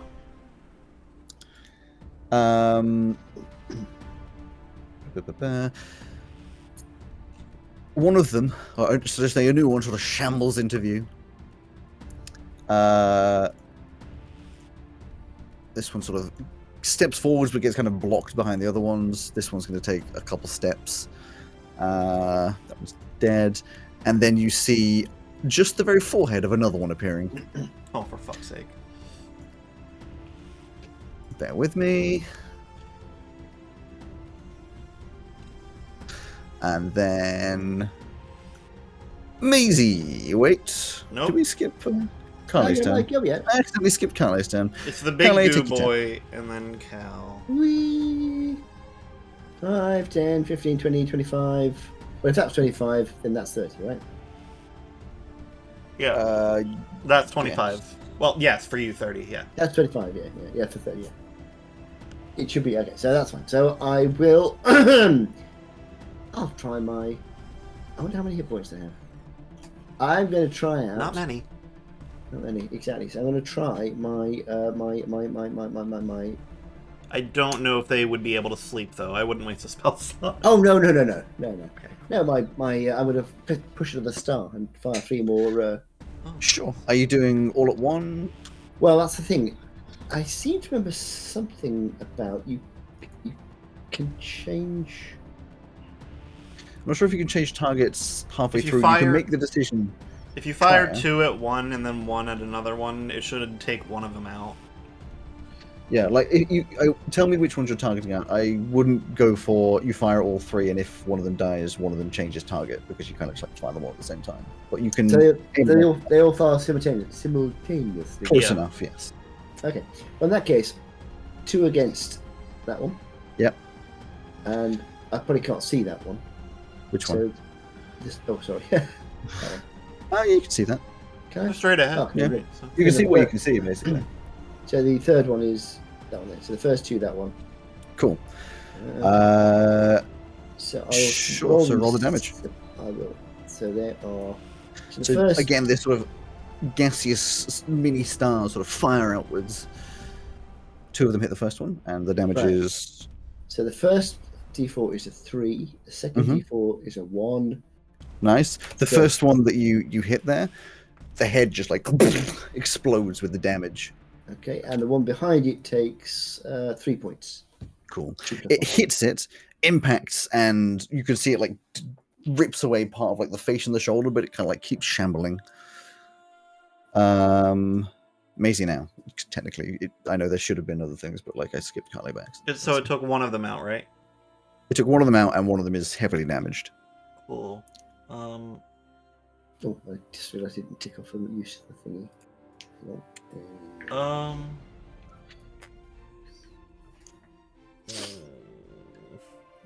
Okay. I guess I'll just shoot. I'm not gonna. I wanted to get crazy, but my ankle's fucked up. There's a big goo thing behind us. We're in a big cavern. I'm just gonna fire another crossbow. Sure. I can only see the 2 ahead of me, I'm assuming. If you And take out the one which is the one that's already damaged, yeah. No, take out the one that's not damaged because I could Well, do a single. I'd I love can do a to, single- but I feel like it's blocked by its friend. Okay. Half his friend's head's missing. So you can Okay. hit the one behind it. I'll aim for the one behind it, but if it happens to hit the one in front, sure. I don't... Yeah, yeah. Worst Yeah, case. exactly. Natural 18. That Yeah, certainly that's hits. yeah. 10 damage. Yeah, it should, again just goes straight through this one's head and just it collapses onto the dead body of its kin. Are you moving or anything else, No. Carly? I will do another one of these things. I'm going to run out before too long, but for the moment they're working. So this time it's 1 at the damaged one and 2 at the other one I can see. Sure. So the first one is 3 points. No, It's fine. I was going to say it's 2 points. It's fine. The first one again just falls to the ground. And then the other 2 are that's 3 plus 6 into not 3 plus 6. It's 6. That one also impacted by 2. One blows off an arm. The second one just explodes the chest. There's a bunch of horrific goo and sludge all over the corridor, but you don't see any more. Do I hear anything behind us?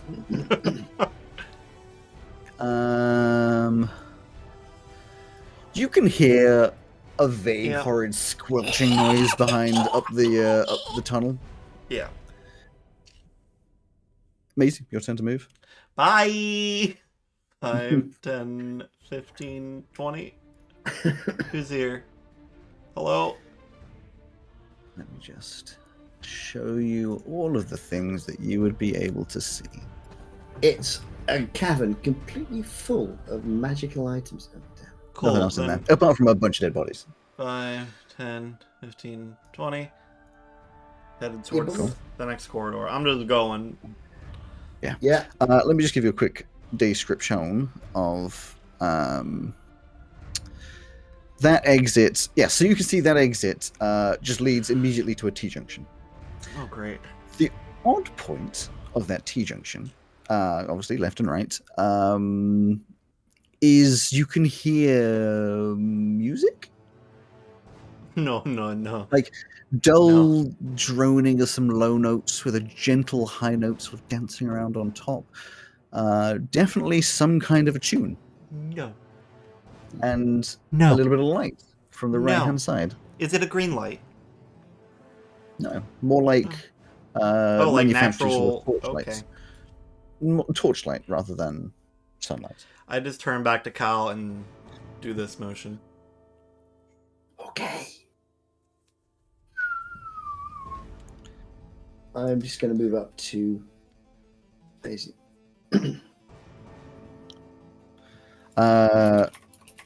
Was it your turn? Yes, it was your turn. That's fine. You can also hear this this music. You the music, the sort of style I'm imagining is very sort of like old Arabian music, sort of dancing around. Bear with me. Yeah, you hear a horrifically wonderful sort of splat sound Oh no! Great. So from happy. behind. So glad. From behind us, yeah. Maisie. I'm gonna try to stealthily dash ahead if I can. If you'd like me to make a stealth check. Roll a stealth for sure, yeah. Oh, natural 19 plus whatever my absurd stealth bonus is. Plus 5, 24. Okay. That's bear pretty with me. killing. That's pretty Just 10 feet on this map still, and then whatever the next one is. At least I don't have my disadvantage on stealth anymore, which is a good Yeah. thing. just bear with. Sorting things out. Do.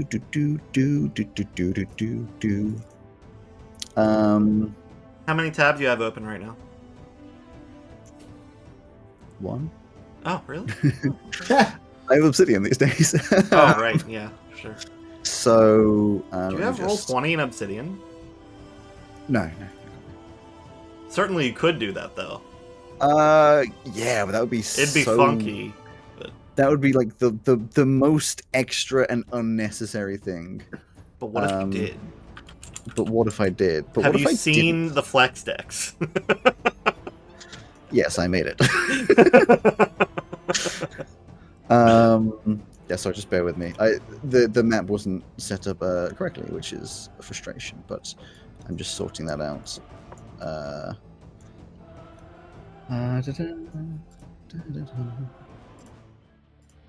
Okay, so you step out into this. I know you can't see it yet. You step out into a T-junction. Actually, I was going to say what's obsidian, but I'll talk to you about it later. You step out into a corridor, and I will drag you both over so you can see what's going on. And basically, all you can you see it? Yes, there you go. All you can see is just, I know Carly's technically there, but you can just see the sort of left and the right. On the right, there's definitely like a corner from which there is this distinctively, it's music and light flicking from that side. The left-hand side, darkness of a cave. I can't move myself again. Oh, yes, sorry. Again, that was with the...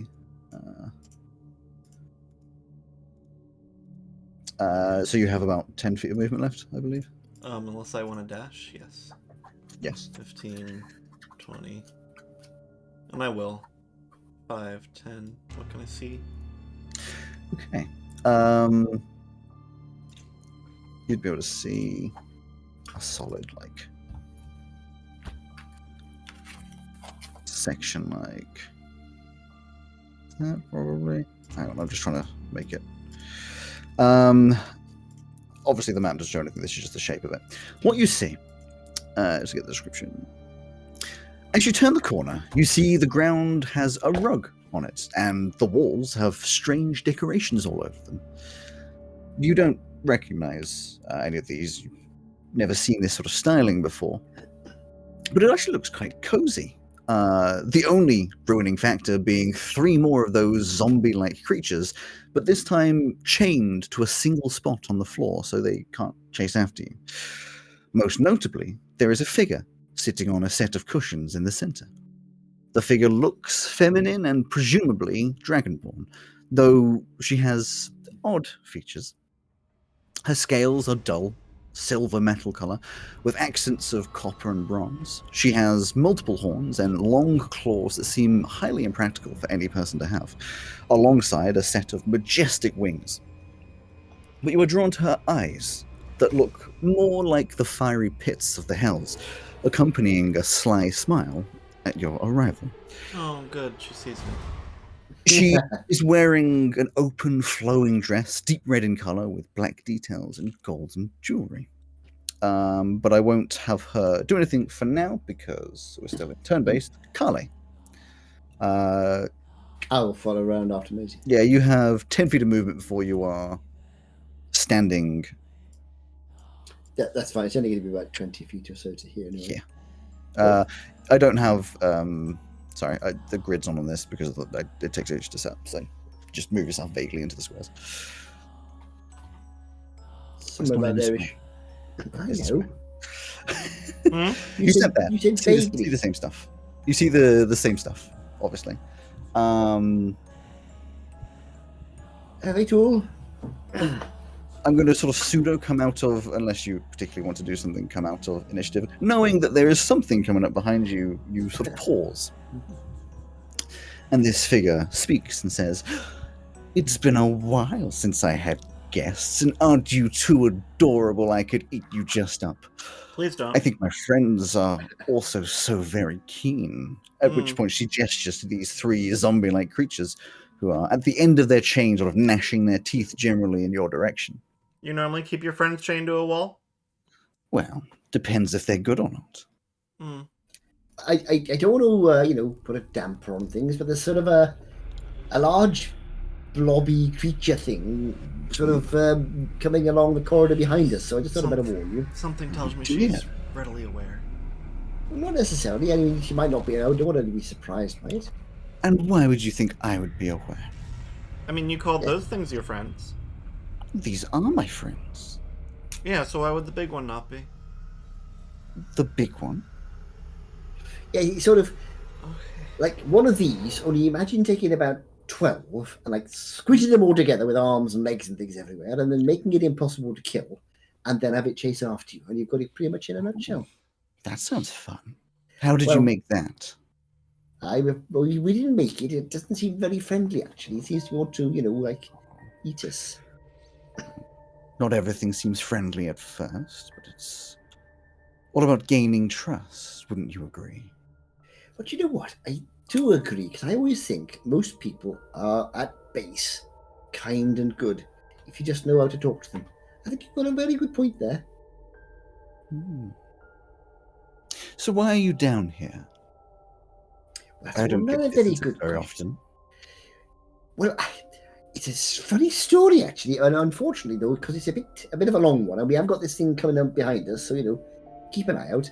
But I sort of, I had this sort of, I thought it was a dream, of this sort of white figure, and it sort of took me over, as it were. And Maisie here tried to look after me while I was being controlled, I suppose, and it ended up dropping me down a hole up in the old castle. And then I sort of got my control of myself back again, and here we are. Can't seem to get out. Story. So you have a god powerful enough to control you? Well, I mean, I thought it was Elm, but I'm not so sure, because I don't see why he would drop me into all this. Although he does move in mysterious ways, so could be a test. I don't know. These new gods work in such mysterious ways? That's an interesting phrase, isn't it? When you say new gods... I mean, the new gods. Yes, because I've done... Cal's done theology, hasn't he? So he would know about the new You're doing theology and history. You're more than aware of the Strangelings finding someone that is now referred to as an old god, sort of the creators of the world, supposedly, depending if you believe it or not. And Helm and that sort of generation being the new gods, still millions of years old, but Yeah. But newer than the old gods. Exactly. So you've heard of the old gods then? That's interesting. It pays to be educated. But I always agree. I mean, I can't put too high a price on a book. I mean, information, knowledge, it's the way forward. While sharing this conversation, you hear this squelching and squishing getting louder and louder until the point that you see down the corridor just the natural luminescence of the continue of the corridor just disappears as it's shadowed, silhouetting, or not even silhouetting, just the corridor's filled up with this horridness that squelches around behind you. Hey, you mind if we come in? Yeah, I don't want to by be. all means. I don't want to be rude or anything, but that sort of, Cool. that sort of amalgam creature thing is sort of just around the corner. You step in, and of course I will just give you full view of this area. It follows round behind you, squidging in, and she looks at it, has a bit of a disgusted face, and just clicks her fingers, and it immediately just explodes into flames. And after a few seconds, it just reduced to absolute ash on the ground. Well, I've got to say, that's very, very impressive. And I couldn't scratch the thing. Well, thank you very much. That's very, very kind. I'm sure one day you'll learn. I could teach you if you wanted. But it'd be a useful thing to know, I have to say. I mean, certainly down here. Are you offering to become a student? Well, I'm already a student, I'm afraid, at the university. So perhaps after I've graduated, I could come back and you could teach me some more then. I like the sound of that. Sorry, I've been a bit rude here. We haven't introduced ourselves. My name's Kalita. This is Maisie. Oh no, you already introduced me. It's fine. And you are? I am Tyrus. Tyrus. That's a nice name. Yeah, you live down here? For now. Oh, okay. I like the quiet and the friends. Imagine it's pretty cheap to get a place down here too. So. A dragonborn. Question mark. You know, it's getting kind of late, and I'm pretty tired. Now that my friend has like control of his body back, we're just looking for a way back up, to the surface to sleep. Although I did have this sort of vision of a small red crystal. I don't know why. So I don't know if you can help us at all. I mean, I know we don't want to put you out, of course, because you were saying you'd be like the peace and quiet. I'm sorry we've come and disturbed you. I don't have a small red crystal. I have gemstones, if you would like. They're free. Yeah, that's very kind, but I mean, perhaps you could give them to charities. Always people who need help, I like you. You're fun to play with.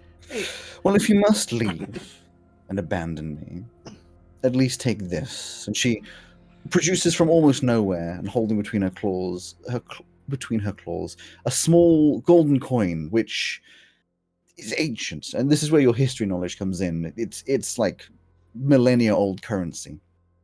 And in fact, as you appreciate that and look around, you realize everything in here is very old, ancient stylings. They're very new. They're new items in the fashion of, really, really old. She sort of hands it out and says, if you need me, break the coin and I'll come help. Of course, then you'll owe me, but I just can't stand to think of such precious morsels dying.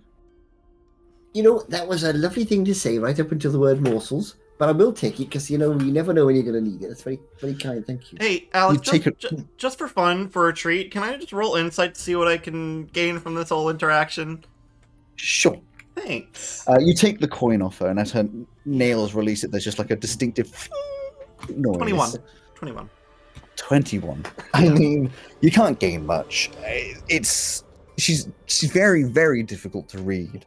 I mean, obviously, you're getting sort of a sinister vibe, but realistically what you're really getting is more of a pitiful state. Not even pitiful, how you would look at a puppy or a kitten. Yeah, you're adorable. You're sort of like you're worth a lot less than she is, and you're just adorable little creatures that she would have fun sort of scratching the belly of. Not a threat necessarily, but with the coin it seems, at least as far as you can tell, well intended. Not like it's going to be cursed or anything. I can't read. Genuine. Want to help you if needed. I can't read my own writing. What was the name again? Tyrus. Yeah, Tyrus. Tyrus. Tyrus. So I'm going to put it down as Tyrus's coin. Tyrus coin. No, not Coib. You've got my Coib. Tyrus coin. Break to summon. Add post-it note. Do not break. Break at your peril. There we go. Any idea which is the best way for us to sort of, go to get out of here, go back up to the surface? I don't know. I've got lots of You may just have to continue further. You could try going back. Or I could help you out. Just break the coin. I think we can find our way out of here. I think I'll keep the coin for the moment because we sometimes seem to get into all sorts of trouble, and having somebody who can help us could be quite handy one day. So I'll keep that for a sort of rainy day, if that's all right. I look forward to it. Well, it's lovely to have met you. Thank you ever so much for dealing with that. I'll leave you to your dinner party with your friends here, and If you don't want to say goodbye, I think they're dying for a hug. That's okay. I don't think. Bye, guys. Can I say just before we leave how much I like your decor here? I'm a bit of a history buff myself, and some lovely stuff here. You've got, I don't know where you got it from, but it's lovely. Lovely. It was a gift. Oh, that's lovely. I don't know who gave it to you, but it was a very kind gift. Very nice. Anyway, I'll leave you in peace. Sorry to have disturbed. No, not a disturbance. A pleasure. Okay, thanks. Bye. Very, very kind of you to say so. Wasn't she nice? You don't need the map as much more because you're not being chased anymore because you're out of initiative. Wasn't she nice? So the other direction.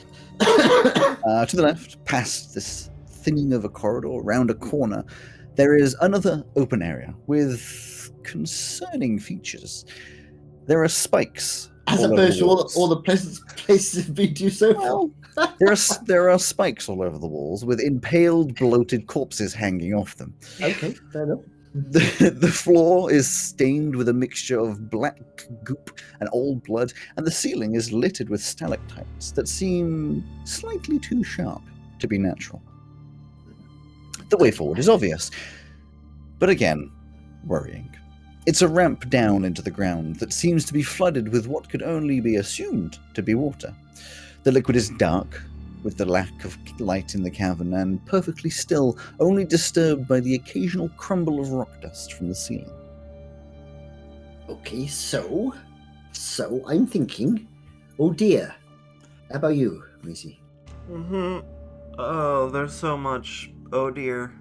Yep.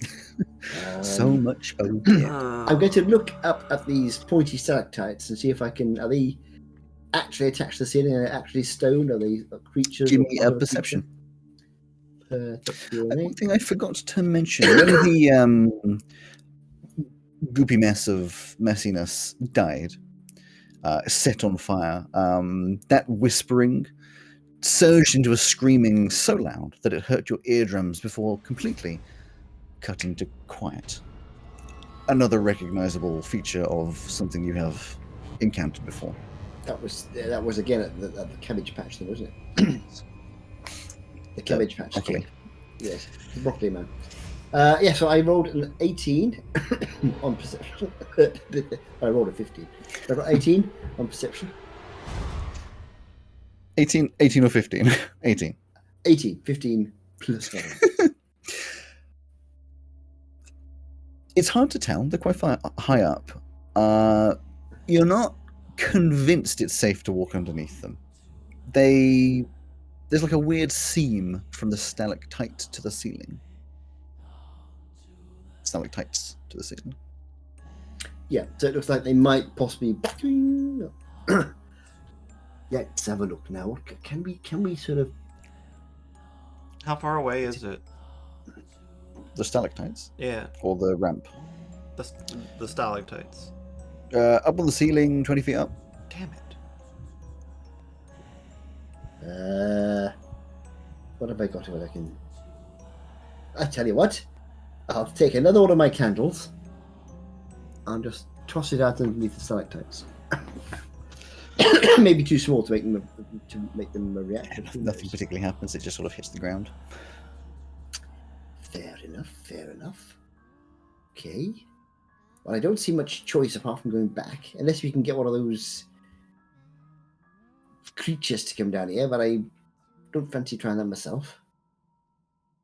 Mm. Any ideas? Not really.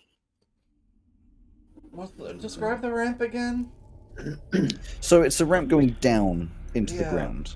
Mm-hmm. So not unnatural. It sort of just like curves down into a much lower cavernous hole. But that ramp goes down, and then there's just like a layer of water. So it's lower than where you're standing. But if you went down the ramp, you'd be in water, and then that probably continues on. And the as like an stalactites underwater are above the room. ramp? They're above the entire room.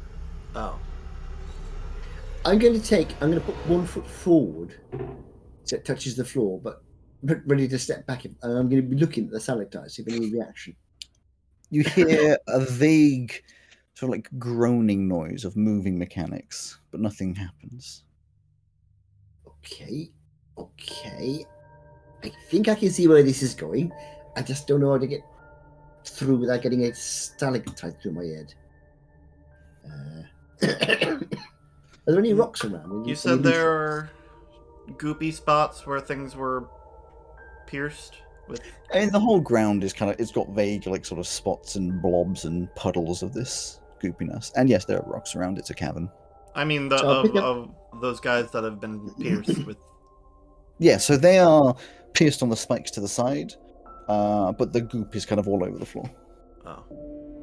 So I'm going to get one of the as big a rock as I can pick up, and throw it so it's 5 feet away, 5-10 feet away from me, below the spikes. In other words. Again, you hear like a vague groaning, but nothing happens. Is it the whole ground that's making the sound, or are there like panels? It's hard to give me a perception to see if you can tell where the sort of like groaning noise is coming from. 13. 13. It's echoing throughout the whole chamber, like a larger thing than just like one pressure plate.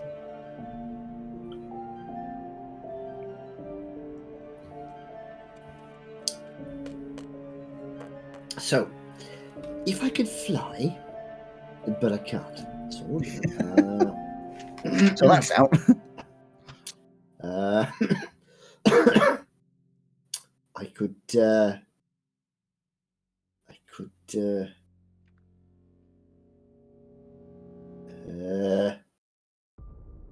could make my eyes look funny.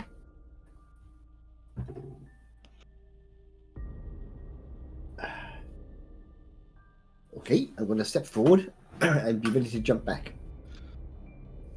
Okay. Because ultimately, it's either that or go home, or either go back to see what's her name, Taylor or something. You step forwards. Give me a dexterity saving throw. The dexterity saving. Luckily, I am extremely good at dexterity for a given value of good. Oh my goodness, that's a natural 20. Okay. Okay, that's fine. You step forwards, and this mechanical groaning suddenly clunks, and you're looking upwards, and you notice the two side walls start zooming inwards. And with your natural 20, I'm going to give you an option: jump forwards or jump backwards. Towards the water, away from the room. I'm going to jump backwards because I don't know anything about the water. You jump backwards as these spikes just BAM together. They don't like slam, so they're not like obviously plate to plate. There is like a gap, so it seems as though if you had jumped forwards or been slightly less perfect with your jumps, you probably could have found a slot between the spikes to stand without getting crushed. But obviously, if you got it wrong, you would have got a spike through your abdomen and through your stomach, and they just sort of. While they're resetting, can we sprint across? You can most certainly give it a go. Not very far to go. I mean, you've got 10, 15, 20, 25 feet, so more than enough for you to be able to move. Yes, as they sort of Maisie just moves. Assuming they don't go and kill Maisie, I will follow. You follow, and you get to the ramp, which is kind of a little corner area that you won't be hit by the spikes, and as soon as they get back, you've already made your way past. And yes, you don't get crushed. That was exciting, isn't it? No. You're now looking at the water. Well, normally I don't mind water, but down here I'm not so sure. What other choice do we have? Well, no. No coins. Don't even think about that coin. Okay. So I'm going to just touch the water with the tip of my little finger. It's very cold. Does it Is smell that a of problem? iron? No, not particularly. Does it smell of garlic? Doesn't smell of anything. Cool. So it's very in. cold. Is it? Yeah, just very, very cold. I'll just So I'm step going in. to. Sure.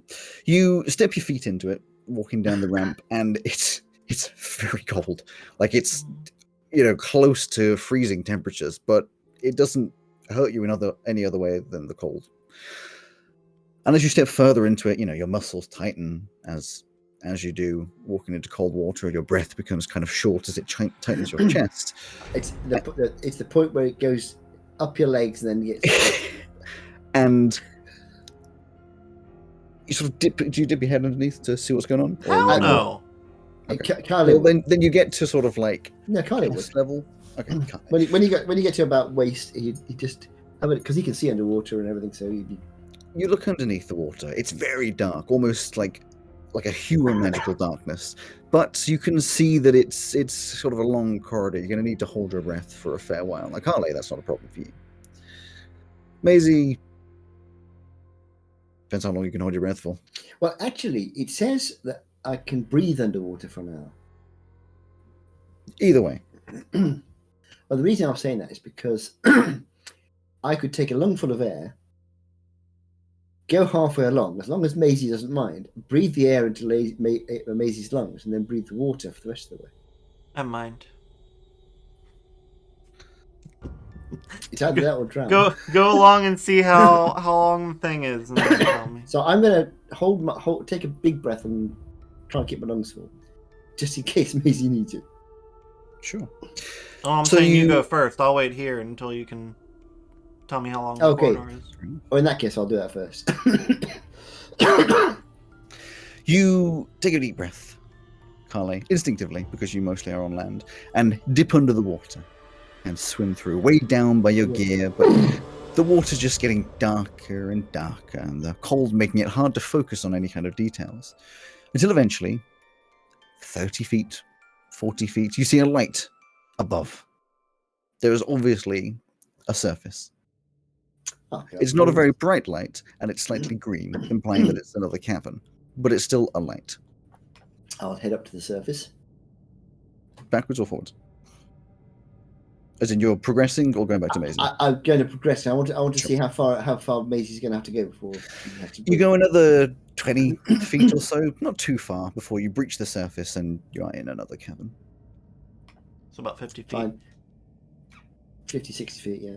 So it's not very. It would be maybe with the gear and having to swim up and stuff, like 30 seconds of breath holding, you'd reckon. I think I have 2 minutes. I think naturally. Cal would have the briefest of looks, then head back. So I don't want to leave Maisie on her own. So I'm going to. Hello. Hi. So it's about, I don't know, 50, 60 feet, about maybe 30 seconds or so. Oh, I'll be fine. Right, well, I tell you what we'll do. I'm going to hold my breath just in case. If anything happens, if you find you're short of breath, just tug on my arm, okay? Sure. Right, off we go. You did. By the way, it's cold. Oh, I know. I feel it already up to my elbows. You dip under and swim through. Carly, you've already done it. Maisie, it's so cold. It's so cold. And my ankle hurts. And your ankle hurt. Although, to be fair, the cold's probably quite nice, and the lack of weight as you enter the water, probably quite nice on your ankle. But also, it's freezing cold, so it's just like. You swim through and go upwards. Sorry, scratching my head. Go upwards and breach up into another cavern, which has fairly simple visuals. You make it perfectly fine holding your breath. In fact, after 30 seconds, you're feeling it, but you're not, feeling like you're going to die. You drag yourself up onto this, the floor of a new cavern. And it's stone, same as the rest, sort of greyish, with only a few notable things. About 50 feet ahead of you, sort of You're in a bit of an open area, and then it thins, and then it opens again. But 50 feet ahead of you, you can see a trapdoor on the floor.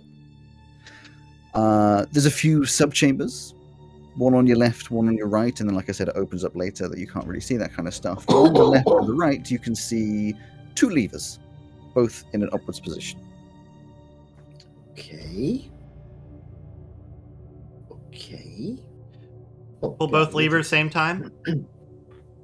Well, that's what I'm thinking. But before we do, let's go and have a little investigate around and make sure that nothing horrible is going on. Sure. I will investigate the doorknob.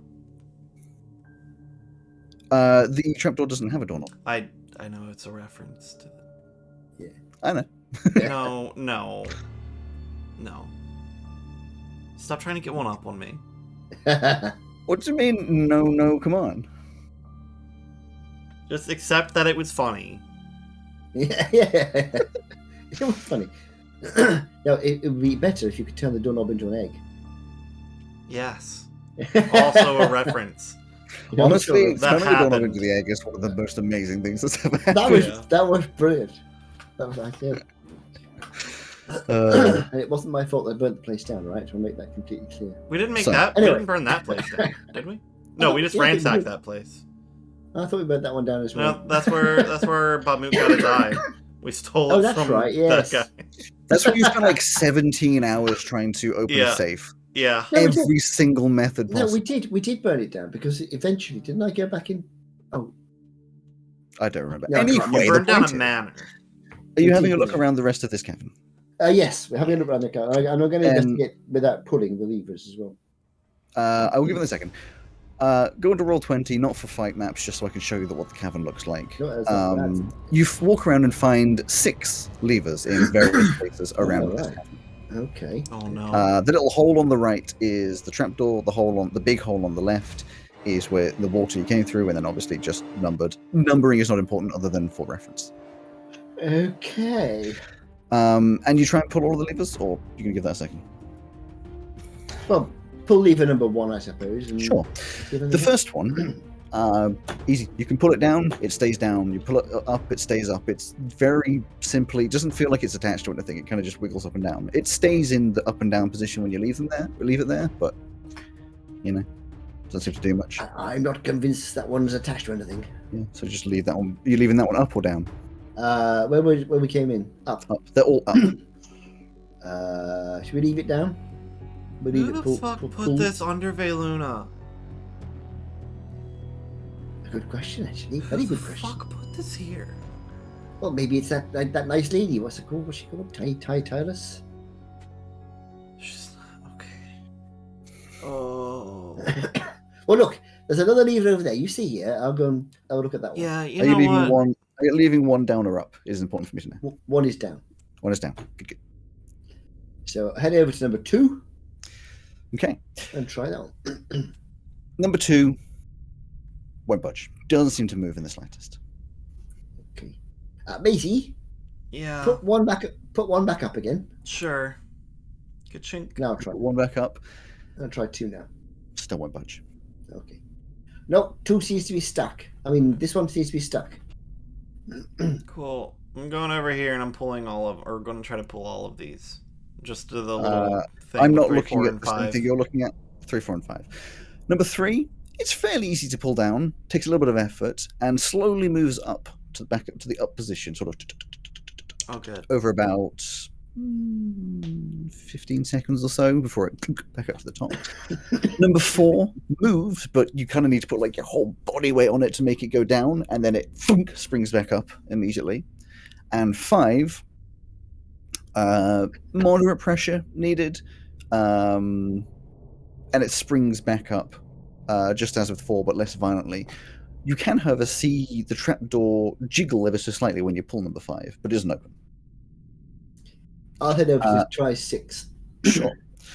You pull down on 6, and you hear a buzzing noise as a charge of electricity comes through the lever. You were hoping desperately that he would pull 6. Okay, so this whole dungeon was an elaborate ruse for this moment. Oh dear. You take 1 damage as you're electrocuted by the lever. Oh dear. And it springs back up as well. Is that why you Ow! had a delayed reaction to me referencing the doorknob? Yes. There's no doorknob there. Oh, Brain dear. broke for a second. Like, wait, how do they know? Oh dear. So at the moment, So we can ignore 6, So- probably. So not as the basically, judge. you're just like pulling this lever, and you hear this from Ow! the side around the corner. You good?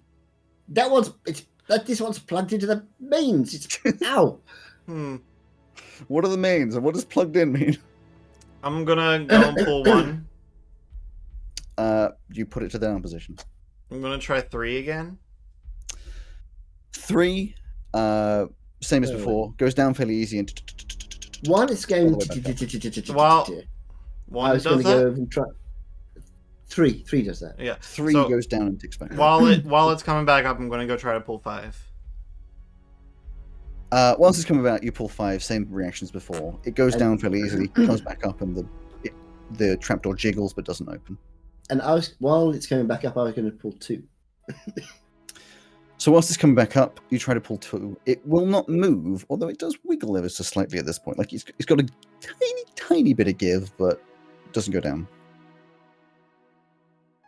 Maisie, can you push 3 down and then push 4 down as well? I Well, can well. try. I'll push 3 down, say go, and then I'll go to pull 4 as well. Sure.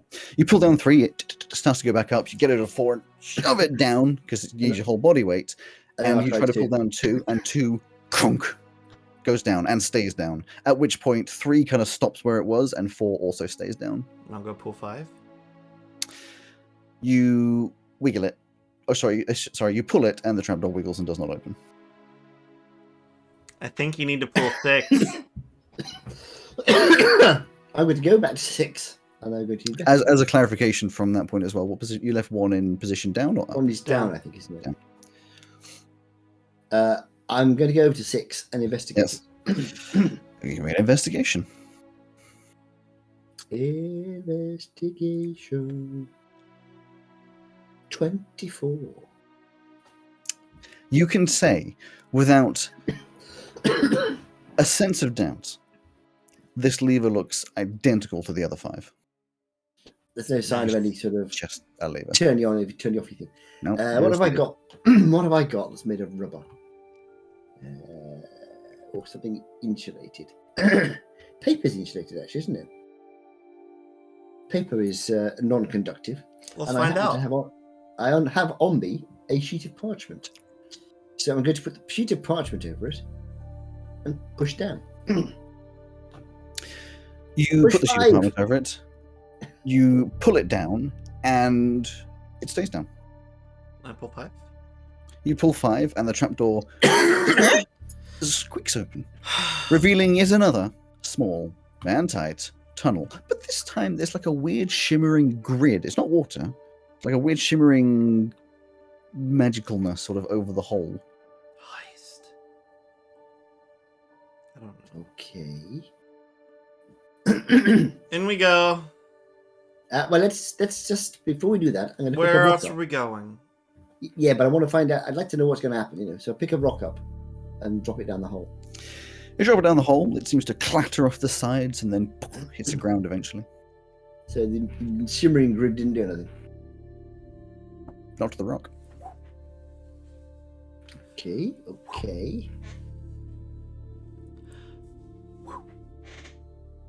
You're blowing. I'm jumping in. You're Oh, jumping in. I see.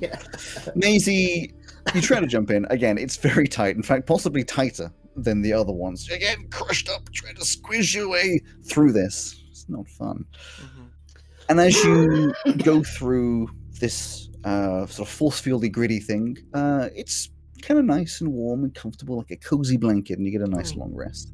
Oh, Long rest. Your ankle feels happily and perfectly back to normal. oh hell yeah. Okay. Cool. I can be a little more self-destructive. Actually, now I need to roll a d6, don't I? To see how many charges I get back on the old... Oh, well, does the grid stay for when Kali goes through, or is it just the first... It's still there. Damn it! You squiggle your way down through this hole whilst Kali's doing whatever he's doing. And part of your clothes end up ripping against the tight hole, very frustratingly. And same as before, your feet exit through a hole, you can't tell what, your head's up in the hole, and as you get to the bottom, you fall. Give me another dexterity saving throw. Oh, god damn it. Oh, no. I'm using the one that usually gives me the nat 20s, because I don't want to break my ankle again. God damn it! Dex saving throw or acrobatics? Dex saving throw. 11. 11. You clatter to the ground. You don't hurt the same ankle. I'll give Fuck you that. You! You tweak the other ankle a little bit, but not enough to give any sort of lasting damage. It took two horrid falls last time to tweak your ankle. Or the one, I should say, to tweak your ankle. Look out, here I come. But it's annoying, because your right ankle now feels nicer. Your left ankle's just sort of tweaked again. Here I come. Dexterity saving throw. You squidge your way through, Harley. Yes, dexterity saving throw. By the way, you both have like little scuff marks on your arms and your body from squidging through these tunnels. My suit's... Although I wear my invisible armor as well. 9. 9. You fall, and very similarly, you like your knee hurts as you impact the ground. Sack of potatoes. Yeah. Basically, you step forwards to look at what's going on in the cavern, and behind you, you hear a... Ah! And yes, you also get your long rest as you squidge through. You are in a smallish cavern, maybe 15 by 20 feet, with a small corridor leading through ahead. It's a thin corridor, but like... It's not even a corridor. It's a very thin spot that you would immediately get through to like a larger cavern, you assume. Again, the walls are sort of stone, grey, same as before. Lit ever so slightly by the moss. I'm having Red Dungeon flashbacks. It's a lot easier this time. But in here, you but can it's actually real. die. Well, aren't you glad that you were prepared for moments like these? So, sorry, how many ways out? Just the one way out? Just the one. I mean, unless you can jump 20 feet in the air. I could try. You're welcome to try. Jumping 20 feet in the air back on the same thing that we just fell out of. And also, if I did manage to jump 20 feet in the air, I just fall down again and hurt my other leg. So, I'm not going to. Onward. So, Onward until there's more than one direction to go. You step through this little squidgy bit, sort of like sidestep through, and you're led into the largest room you've seen yet. Maybe 50 foot by 50 foot. And there's an ancient red dragon. 100 foot tall. The walls are lined with sparkling glimmers of like metal and minerals glistening in the low glowing natural light of the surrounding moss. The opposite side to you, there is another one of these sort of thin pass-through corridors. And the other side of the room, embedded into the wall, you can see a beautiful, jagged gemstone like none you've ever seen before, deep red in color, that almost seems to pulse with energy. Ah, Maisie, see that over there? That's what I saw in my vision. I really don't think you've been talking to Helm. I don't know. Who else would it be? I don't know. A demon named Tyrus? Or something? I don't know. But if Tyrus wanted it, she's gonna get it herself, surely.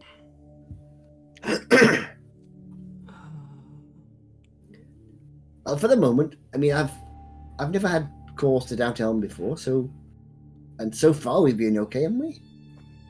Not really. Well, like, apart from a slightly twisty knee and a bit of a shock, you know. We even found a friend to help us when we had that horrible, goopy, monstery thing chasing after us. I think Elm's looking after us. Let's not call them a friend. Well, they weren't unfriendly. No, but they were viewing us like a pet. You know, if that means they're going to look after us, I'm all right with that. Okay. Anyway, for the moment, I'm going to go and have a look at this crystal, but I'm not going to touch it until I've investigated. Okay.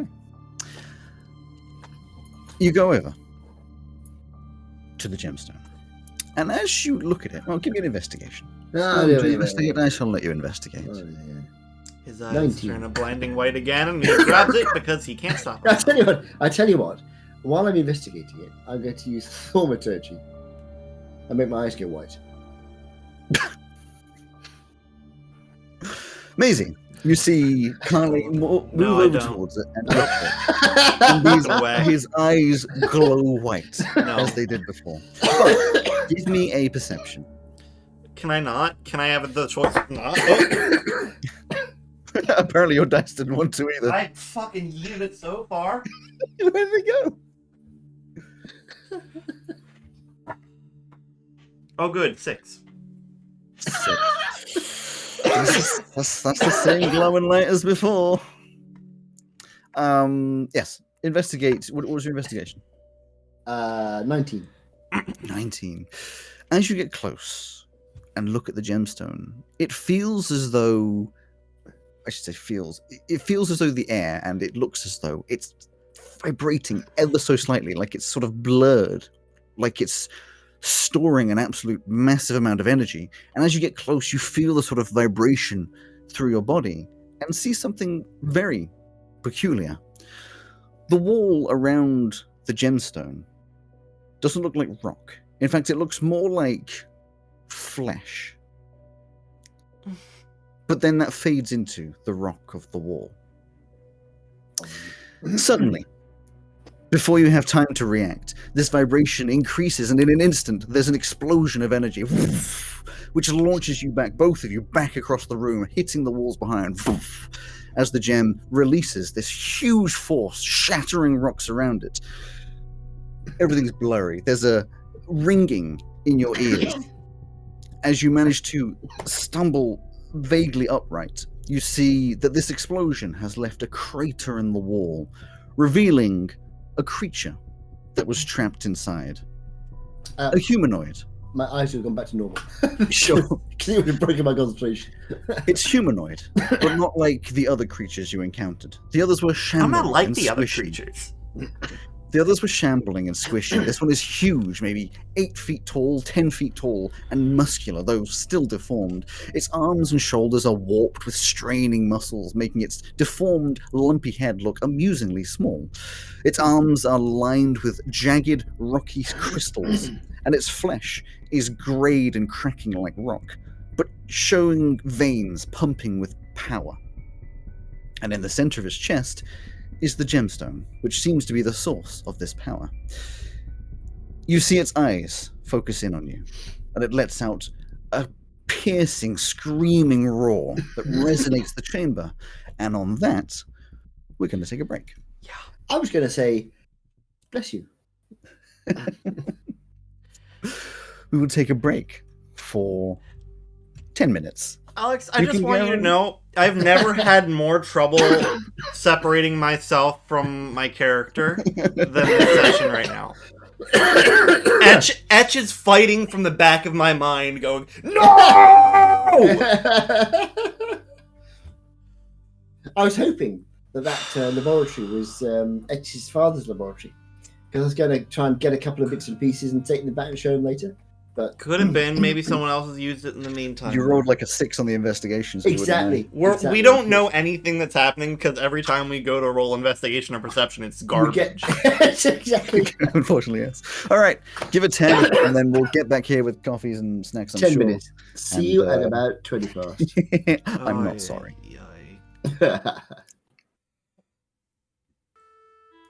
Hello and welcome to Dice Breakers, a TTRPG podcast stream with mostly accurate rules and inconsistent character voices. I'm Alex, your host and GM, and with me are Rowan and Mark, my wonderful players for today. How did the two of you fare over the break? Stress. I had a very nice cup. I've had half a cup of coffee and a biscuit, so I'm relaxed and ready to break coins. I'm just ready to go. Unfortunately, as before, Joe is unable to come. As a sequential thing of previously creating avalanches, he fell down a hill and has now turned into a giant snowball. We're unsure if he's going to stay that way or not. Not sure about Purdy, though. I don't know. Mark can do it this time.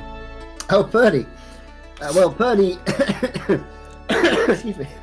Purdy is busy at a local hospital making sure everybody gets COVID in time for next Christmas.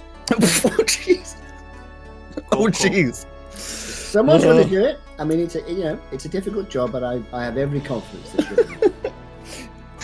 Right, on that, we're joking. Cheery note, a little bit of a recap. She said she fell down a hole. So, at the beginning of last episode, Carly was met once again by a glowing figure at the end of his bed, who he touched hands with, and unfortunately, instead of waking up confused, this time he woke up with an inability to control his body.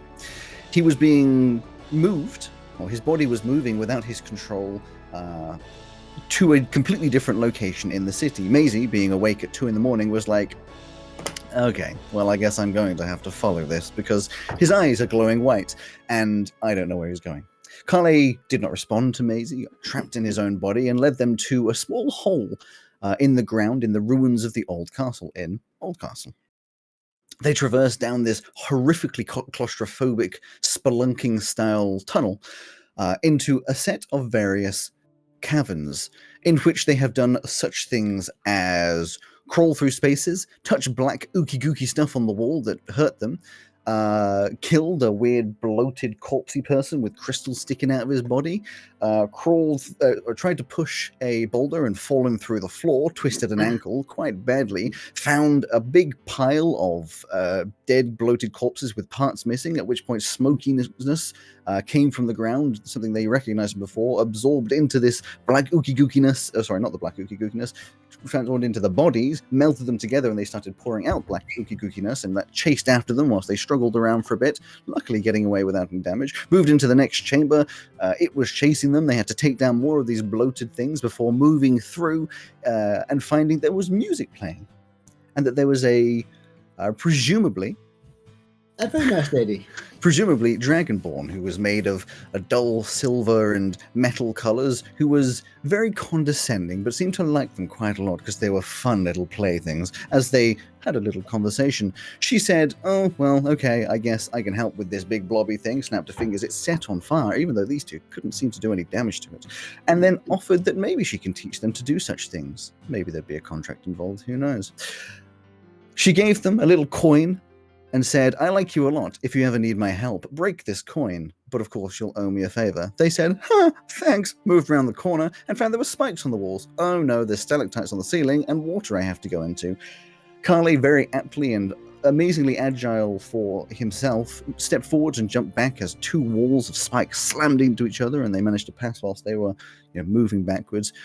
Went through a big tunnel of water, went, oh my god, this is really cold, went up into a different chamber that had a bunch of levers in it and a trap door. They had to work out what sequence they were going to pull the levers in, and eventually, after getting electrocuted by a lever, they managed to get through the trap door, fall into a chamber, and find what they had presumably been looking for, which was a deep red crystal in the wall. But oh no, Carly walks over, and what's happened? It's got flesh around the outside, and then it was vibrating, and it released a bunch of energy, exploding them backwards, revealing a huge monster-like deformed stone being with crystals coming out of its arms, fleshiness cracked up, tiny little head, huge arms, that let out an angry roar. And we're going to start by rolling initiative. Oh wow, really? I didn't see that coming. You mean it's not friendly? It only came to It's help. probably friendly, yeah. It came to help. I mean, I'm sure it's lovely, really. And I have That was a hell of a thing, wasn't it? Head canon, this is Etch's father has just been buried down here for 600 something years. He's probably quite bored right now. So I tried my best to get some art for what this person would look like. That's AI art as the best I could get. It's a lot more like deformed, the head's smaller, and there are crystals coming out of the arms, but you get the whole idea. Yeah, okay. It could be friendly. Could I get some initiatives, please, Maisie? That's a D8. That's not going to give me an initiative that I like. Probably not much. 10. Okay. Carly? 16. 16. Weirdly, it's trying to load Carly's character. Usually I can track your guy's health, but it's not loading that properly. How weird. Oh well. So, because usually it tells me your ACs and stuff, but whatever. First up, In that case, as if you can't see normal. my character, my AC is 27. First up, Carly. You've been blasting against this wall. You are dazed and confused. It's not going to give any kind of surprise rounds and stuff, but there's now shatters of rock everywhere. Like I said, there's big crater sort of ground. There's cracks on the ground. The wall's been sort of blasted through. It's a hell of a thing. It's a hell of a thing. Okay. I've got 2 thoughts in my head at the moment. I could do that, or I could do Fairy Fire. Oh, I forgot to say as well, you got your full heals, so long rests by going through it. Yeah, that probably should have been a sign, huh? It's one of those things where it's like, you get a long rest for no reason. Okay, I am going to try this, because I might regret it. I know that. But I'm going to use Fairy Fire. Okay. Which will mean that we have advantage on attacks against it, as long as we can see it. Which, if it works, means I get sneak attack whenever you attack. Yep. Okay, so there's no dodging or anything on that, is it? It's just kind of a thing. It's a dex, No, it's just a dex thing. save. Is there a dex Is it? save? Mm-hmm. Oh, Dex 13, yeah. That would make sense. Okie dokie. 12. Ooh.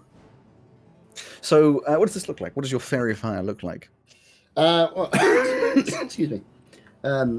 In Cal's case, he would sort of clap his hands, draw them apart, and there'd be a pale, glowing golden mist with sort of sparkling lights in it. And he would do that, and the mist would just spread out into a fine cloud, and everything it touches glows with this golden light with little sparkly lights. Cool. So you now have a twinkling beast in front of you. You gonna move, or is that everything? Let me just check on the old D. Where am I? I'm far enough away. Actually, I will move. I'll move over here. Okay. Because should any healing be required, etc., being somewhere close by could be quite handy. Easy. Kill it. It's big and scary, and there's 2 of us. I'm using my crossbow. Okay. You fire off a shot. With advantage. With advantage. 21? 21 will hit. That's good. I was really hoping you were going to say that hit. If you'd said no misses, I would have been very, very disappointed. Yeah. So it's a D8 and a D6.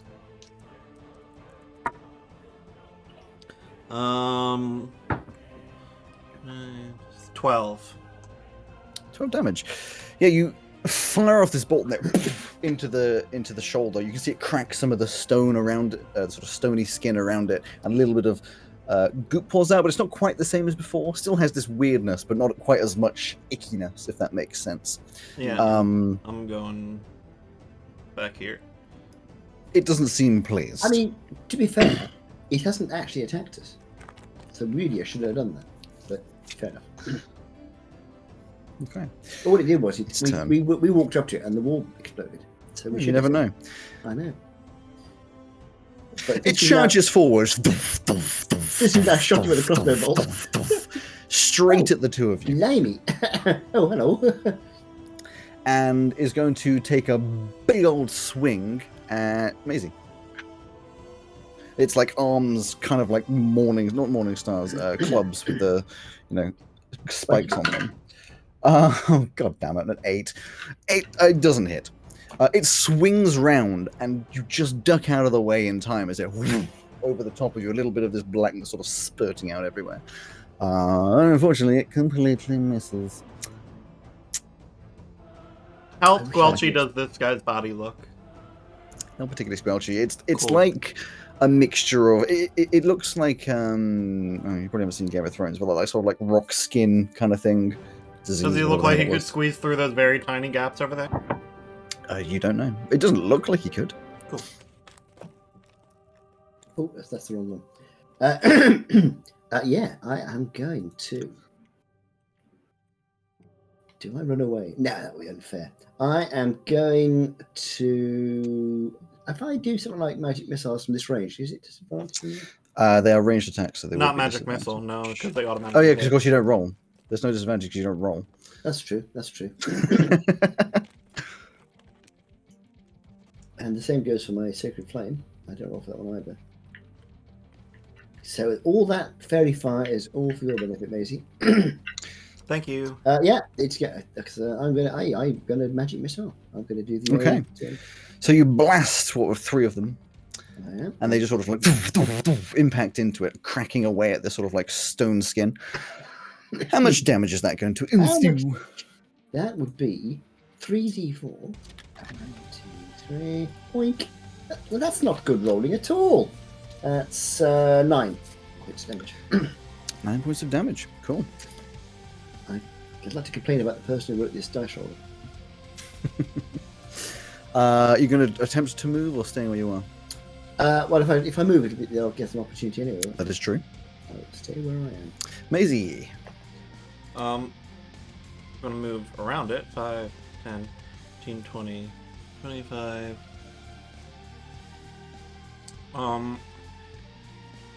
Skitter around it as it sort of looks around. Yeah, just so we're kind of pinching it, and then I'm gonna.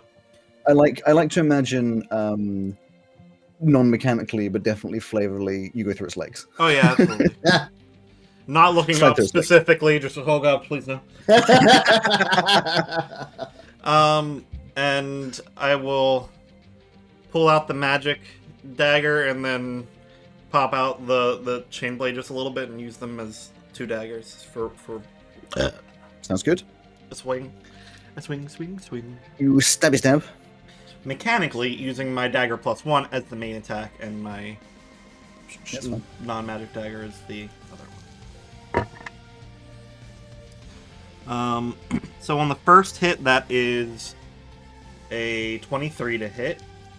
And that one hits. Second is better.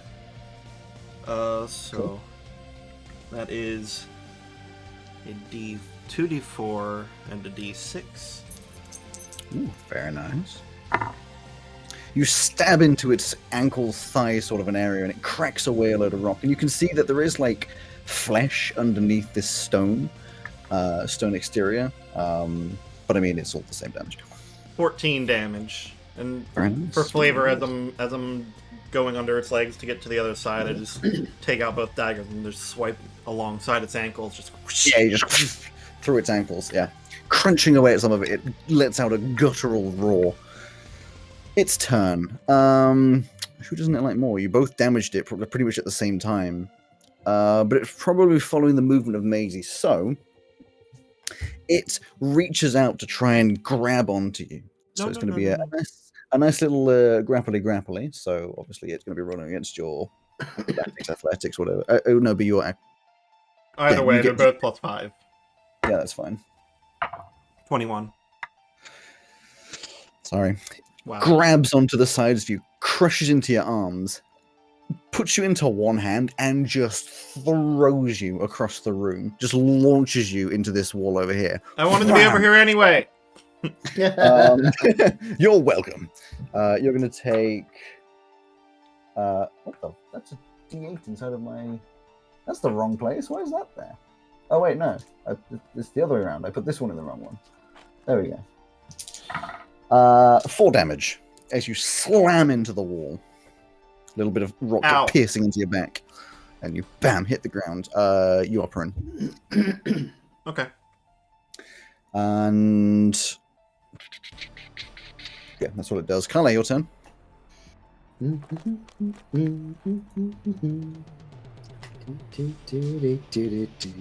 I might try the old Sacred Flame, I think. You're more than welcome to. So that is a Dex 13 save. Bear with me whilst I take a drink. Dex 13. Wow. 13. So, Sorry. in case you get a nice bright light around you. So a light goes on around it, and it seems to just be protected. The stone skin just causing that to not affect it. This power, you almost see like this power from the crystal move down to its legs to protect it, and then shift back up around its body. Amazing. I'm gonna stand up, brush myself off, pull out the crossbow again, and just Pew. Natural 17. It'll hit again because it's +5. Well, I mean, I'd be surprised if it suddenly changed, but I assume you'd tell me if it looked thicker hide. That's not very good damage. That is. Hold on, what's my plus? I think it's 3. God damn it! Hold on. My mouse, since it's a magic mouse for Apple, it connects to my iPad, which is on the other side, but I don't want it to be. Yeah, that's 6 total damage. okay, yeah, you stab it in the back. It breaks away a little bit of crumbles. And I just yell, "Hey, over here, you fucking big, ugly piece of shit!" And then I'll Give me a persuasion roll. Let's make that mechanical. As a distraction. Are you sure you don't want it to be performance? Yeah, I'm pretty sure. Damn it. 9. 9. Yeah, it doesn't seem confused. It kind of looks around, but Carly's there. And he's like, I'm gonna attack this one. It's its turn. Hello, can we talk about this? I only came to say hello. It reels back with its fist. You see these crystals sort of like start growing super fast, as crystals would, all janky, covering over its fist, and it goes to just like punch you straight in the stomach.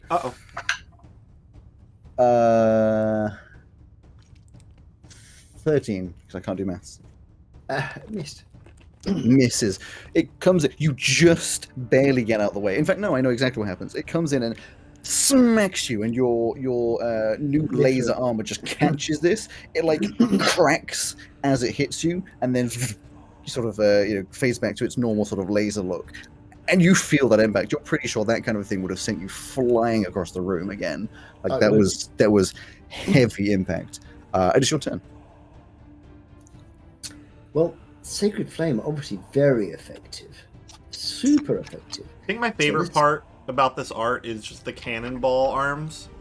They're just like, right? It's not just like muscular arms, they're full on orbs. To be fair, it kind of works with like how deformed and malformed. I mean, I'm imagining it's a little more unbalanced, but it's yeah, like tight against the skin. This like rock skin, you can see these muscles. It's a weird body. I wish I had more spell slots. Although Carly, just as a little thing that would have noted in your head, you recognize this kind of thing from the history books. When Veluna fell 420 years ago, there were things like this with these sort of crystals. Thanks for the And they had these confirmation. very weird, malformed bodies. You have no idea why. You can't remember why. Really appreciate the confirmation. I am going to Magic Missile it again. Sure. Ba-ba-bam. So it's going to just tick How off many the of those do charge. you get? 6. 6, but we've had a long rest. Oh, right. I mean, since I've got one spell slot now, I'm thinking I could do a Guiding Bolt, but if I do that, I've got no healing left. And also, you're standing right in front of it, so that one is a ranged Yeah, attack, so it would be a disadvantage. I would have to disengage, fire it, and then I wouldn't have any healing. So at the moment, I'm keeping my one spell slot close to my chest. That's Anyway, fair. Yeah, we're probably going to need some healing. That's One what of I'm us. thinking. Sure hope it's me that needs it, otherwise we're kind of screwed. 10 points of damage. 10 points of damage. Very nice. Yeah, you just not quite close, basically, put your hand up against it and it just sort of into its abdomen, breaking away some I do more that. rocks. I go, put my hand in front of its face and just go one there, and one in the stomach. Amazing. I mean, it's like 10 foot tall, so you can. No. Face, I chest, stomach. can. Hey, I'm trying to get your attention over here, and I'll shoot it again. Trying to fangirl. Not as good as the other ones have been with advantage. But the other one was a natural 1, so I guess anything's better than that. 19? Yes. 19 to hit? You think it's going to hit, and as you say, "Hey," it sort of tweaks its ear, comes around, and this the pulsing power forms into the spot where the bolt's going to hit, and this formation of crystals just over itself, and it flickers off. We needed the advantage. I'm going back to my hole. Bye.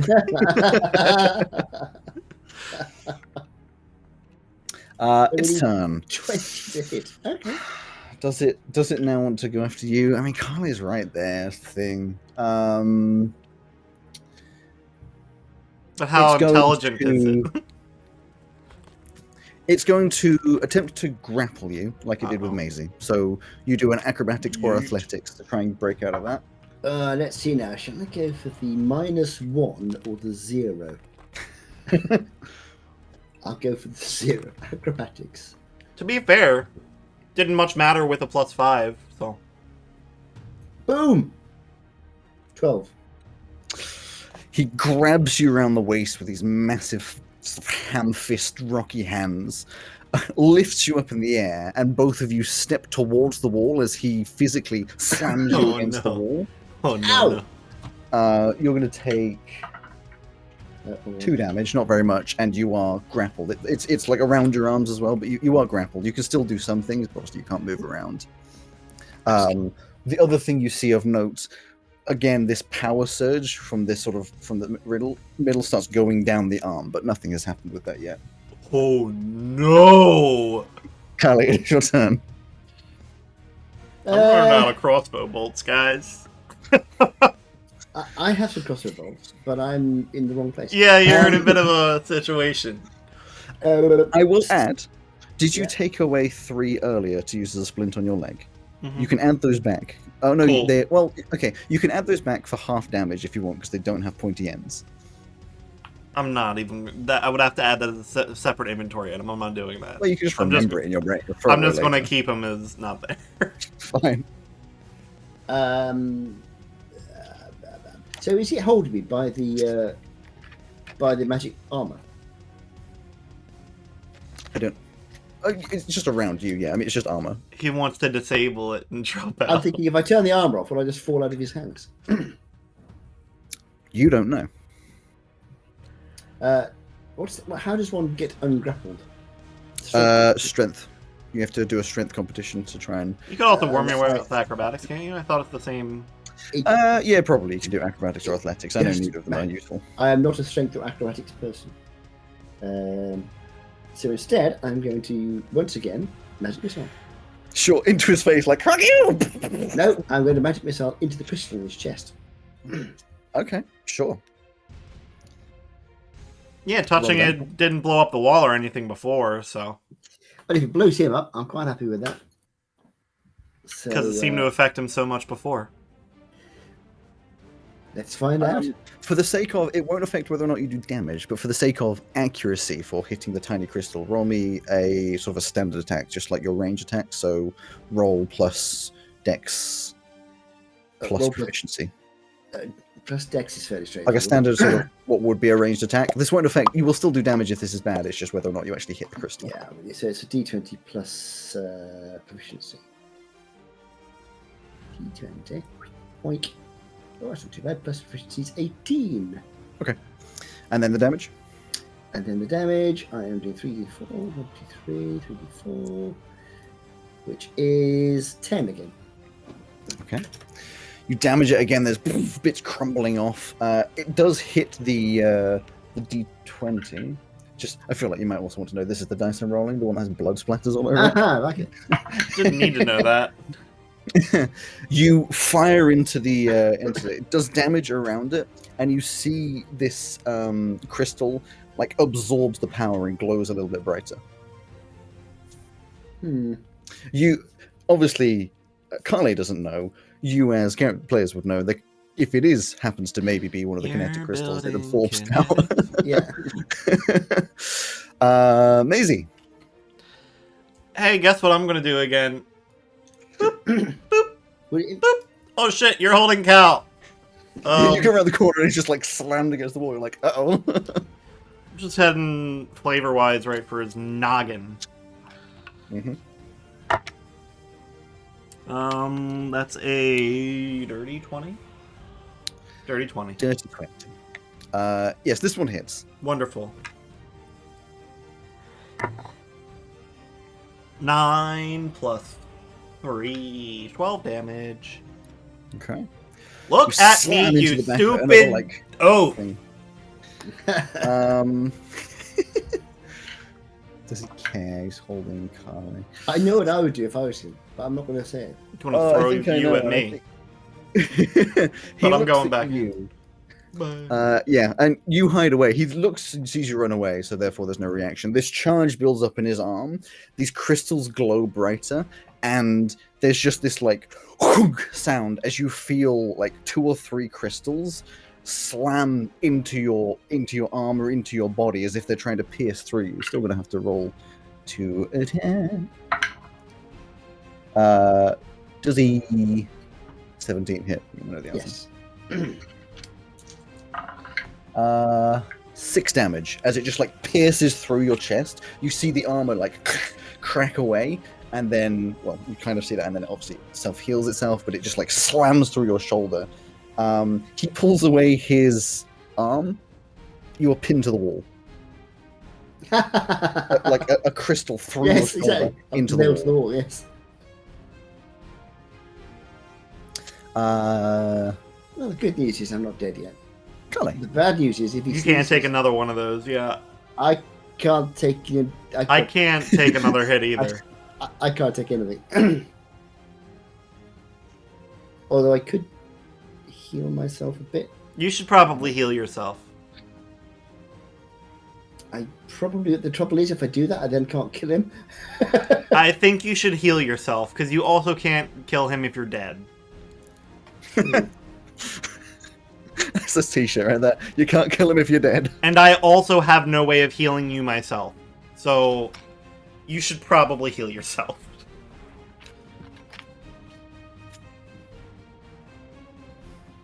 Is it my turn? Yes. It is. Okay, I'm just trying something. Right, I am indeed going to do a cure wounds. On me. Okay. 7 points. Nice. You gain. You heal yourself up. It's a bit of a weird one. You heal up, but you still have this thing piercing through your body. But yeah, mechanically you are up on health. For the movement part of my turn, can I sort of wiggle off that zone? Yes, you can give me either a strength or acrobatics as before. Acrobatics or athletics to try and get yourself off this. Okay, I'm not going to go for athletics. Where's my dash roll? Oh, wrong one. So it's a straight D20. Boom! 43. That's because I've got it set to 3 D20s. Oh, look at that. The first D20 was a 20 as well. Okay, try again. 5. You're struggling. It's like really in there, and you're just like trying to push yourself off, and it's just not happening. Maisie, you step around the corner, see the arm is down, yay, Carly's pinned to the wall like a nail gun. Oh. And going... Just gonna... Hey! That bloody hurts, it does. Try another one. Thank God Sure. for this fairy fire, I swear. Nat 20, finally. Finally it happened. Ah, now we're talking. So... 8. What's the add-on to the nat 20? What do you mean, what's the add-on to the nat 20? As in, what's your modifier? Plus 3, so it's 11 by default. Well, no, because there's also sneak attack, so 17 by default. Not the damage. Oh. The bonus to your roll, to your attack roll. Oh. 5, so it would be 25. Fine. Yeah, you do hit. You see the same thing happens as before, where the crystal sort of accumulates in the spot that you tried to hit with the bolt, but it just like pierces through, shattering this crystal, still hitting the body. You A natural rude 20. motherfucker. Okay, Hey, so- nat 20s don't always hit. Yes, they do! Mm-mm. I thought we were playing by nat 20s always hit. Depends what the AC goes to. Like a nat 20 wouldn't hit a 35 AC. Not that this was, of course, but like... If you ever give something a 35 AC, I can't play anymore. I'm gonna have to go. Yeah, so 8 plus 3 plus a 6. So 17 plus... Oh, those are good fucking rolls. Get it. 23 plus 8. 31 damage. Nice. It like blasts through the crystal. Like you see a massive crater of a hole where that crossbow bolt hit. A particularly well tight strung crossbow bolt. Still standing, but it seems to do a significant damage. How about now, you piece of shit? You still want him instead of me? And I run back into my hole. Okay. You did 6 points and nearly killed me. You did 31. He went, huh? Leaving you pinned to the wall. He goes 5, 10, 15, 20, 25, 30. Fight, you coward. Kool-Aid Man through the wall. There is. And he looks at you, obviously annoyed at you, sticks his arm out towards you, and there's this flow of power once more towards his arm. No. Does a, 22 hit. Is it a natural 20? I'm not answering you. Just go ahead. Yes, it does hit. Yes. This accumulation, you see a little piece of crystal sticking out of his hand that goes and fires outwards. Basically, what he just did to Carly, but at a distance. That's going to be 5 damage. I'm out. You hear around the corner, Carly. You hear a, and then just a. Maisie? Carly? Guess how much healing I've got left.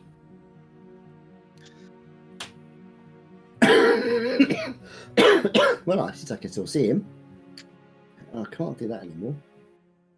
In fact, I could use my crossbow, but I suspect. Crossbow. I'll get advantage. But he only does D8.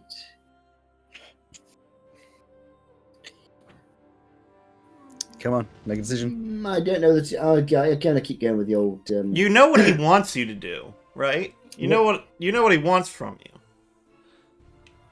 It wants me to die. No, he wants you to use that coin. Is what he wants you to do. Oh no.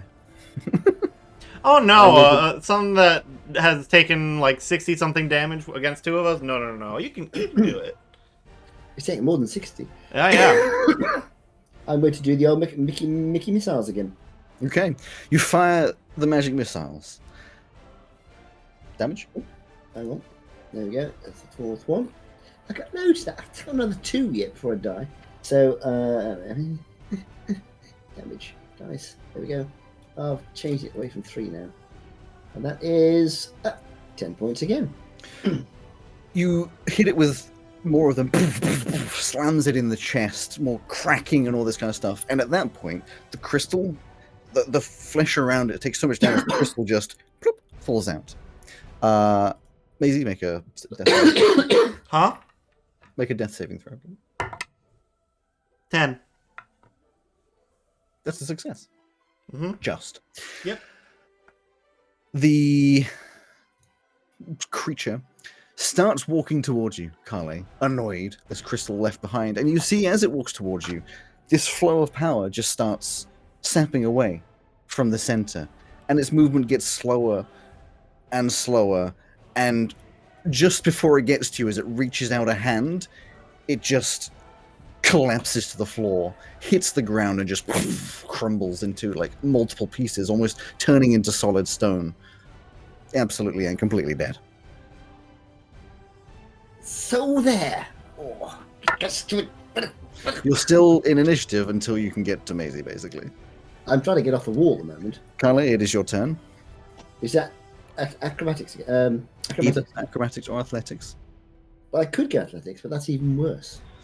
Alternatively, you could give me far more risky ideas or things you want to try that could hurt you but get you off easier. But I've tried Don't this one. take that out of context. Can I keep my rolls secret until he can get to me just for fun? So there's certainly no metagaming.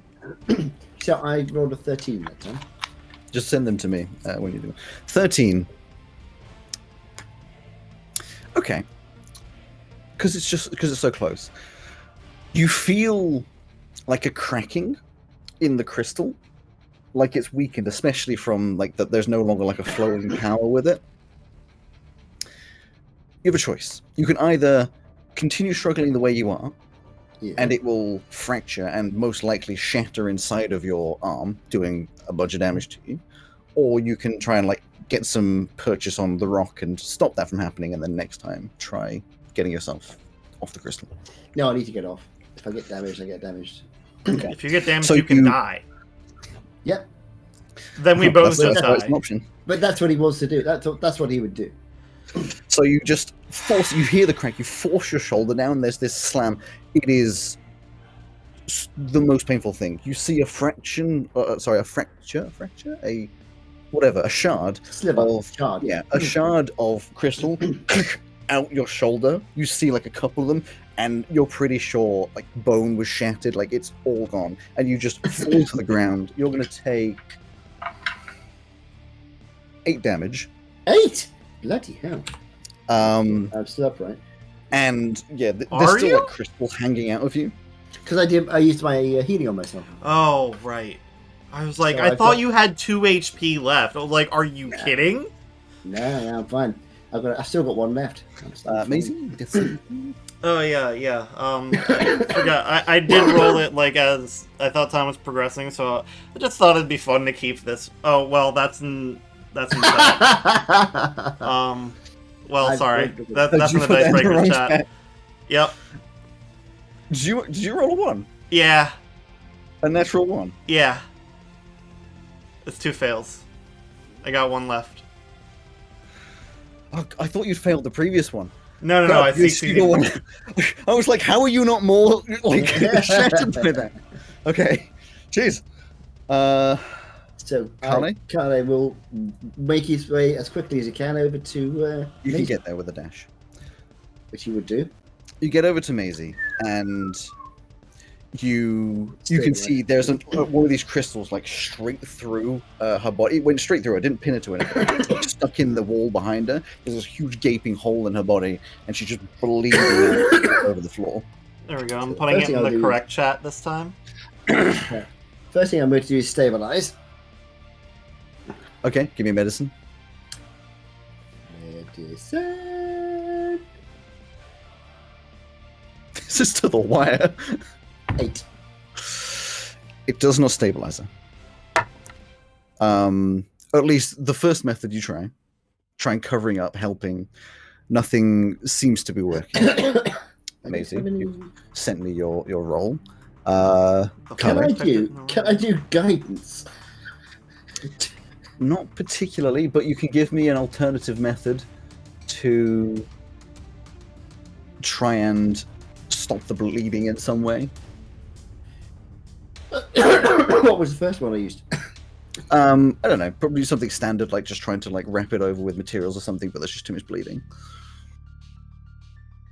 Well, I wouldn't take the crystal out because Crystal's already out. Gaping hole, crystal in the wall behind. Oh, I see. In that case, I would. What have I got in my inventory?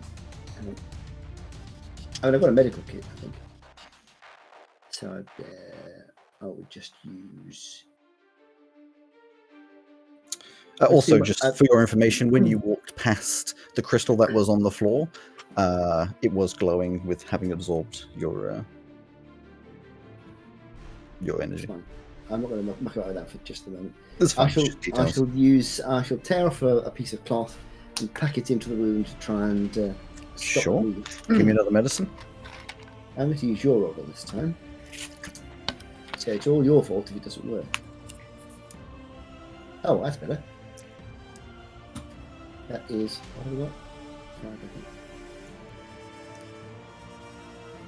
That's a dirty 20. Dirty 20.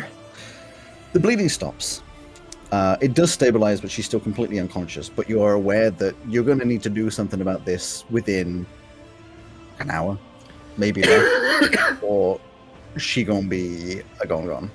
That takes us out of initiative with 1 death saving throw. What'd you do? I got a point. We got a 1 point left between us. Yes, yes, you do. It's a shame there's a fight in the next room. What have I got? I can't do cure wounds anymore. You are aware that there's not much you can do except for get her to a doctor. Yeah, exactly. So where's the? Is there where's the one? Is there another way out this room? There is one direction you haven't checked. Wait, where's that? On the map. Then I will go and making sure that Maisie is comfortable. I want to leave the crystal where it is for the moment. Okay. I'm just going to have a look. You continue through to that sort of through the little passageway, limping, hurt, bleeding. You've got like when the crystal sort of wound has kind of healed over with the residual magic that you were healing yourself with. Like it's not bleeding out, but there's like weird janky bits of crystal sticking out with a lot of scar tissue, and it's very like you can't move your arm. You go through, excuse me, and there's nothing special in this room other than on that right-hand little corridor, there is a strange sigil carved into the wall, about the size of a small plate. Yeah. It's complex with odd runes and symbols, and seems to have very old, dried blood residue on it. Okay, well, I'm going to investigate it first before doing anything. Investigate, sure. Boop. That's an 18, 1-8. Obviously, with an 18, I will allow you to also roll on top of that an Arcana. Arcanana. Mm-hmm. There we go. That's a natural 20, so give me 25. Oh, beautiful. So you immediately recognize this from books, from history, from magical studies, all those kinds of things. This is a very crude and old version of blood magic. Blood magic being something that is basically not really allowed. It's very, very controlled. You have to be like mastered in it. You have to Etch teaches a course on it, but it's very specific and there's a lot of rules around it. This is crude and old and uninspired, but you're pretty sure it would do something if you cut your hand and put your hand on it. I don't need to cut my hand. I've got. Well, you know what I mean then. Yeah. Well, I have nothing else to try, so I should get some blood from my shoulder and put it on the sigil. Straight away? Yep. Bye. You take some blood from your shoulder, put your hand on the sigil, and it starts to glow and almost absorb the blood from your hand. There's this horrid lurching sensation. Your stomach feels like it's just been pulled out of your mouth, and the world starts to distort these jagged angles, everything going blurry before clearing again, revealing you are now standing in an alleyway. Then where am I there? Which alleyway am I in now? I will stagger in the direction where the most lights are. You go out of the alleyway. It's still, the dead of night, maybe 3 a.m. It appears to be an alleyway of Oldcastle. You kind of recognize sort of some of the taller, distinctive features. Right. Are there shops or anything like that? Any magic shops? Anything where I could get one from that one? Not close by, and everything's shut now anyway. Then I shall head back towards the ruins. Okay. You head over to the ruins, vaguely recognizing the way that you got in initially, and the only problem I'm going to have is if I fall down and take a point of damage, I will die. You find the hole that you initially entered through. It's there. How far are we from the university at this point? Hour's walk. An hour? Blimey. Yeah, you're not too far away from what would like a healer or something or someone. Yeah, I think that's what I'd have to do. I'm going to have to find a healer Okay. close by. I'll give it 10 minutes to find one. If I can't, I'm going to head back to the hall to try and get back in again. Okay. You give me an investigation for searching around the city. Investigation. Boop. Oh, that was so nearly went on a 2. It rolled back onto a natural 20. So 25. Okay. You, searching around, eventually do find a... it is what effectively would be like a local healer of some kind or another. It's symbology and stuff. It's shut, closed. Locked I'll door. hammer on the door until they come down. With my one good arm.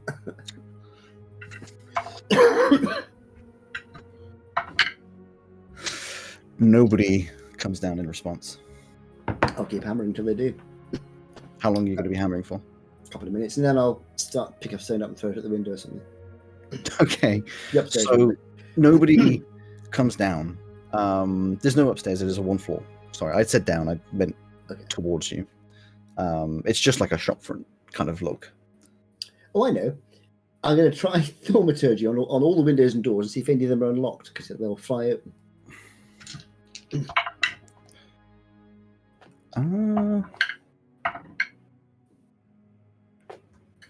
The front door rattles with some kind of loose, probably breakable lock if you really, really wanted to, but it does not like fly open. No, I don't want to break the lock unless I absolutely have to. So I'll do what I said before and throw a stone at the window. Throw a stone at the window. Yeah, you just pick up a pebble off the ground and smash a window. Yeah, and then I'll shout through the hole, "Help!"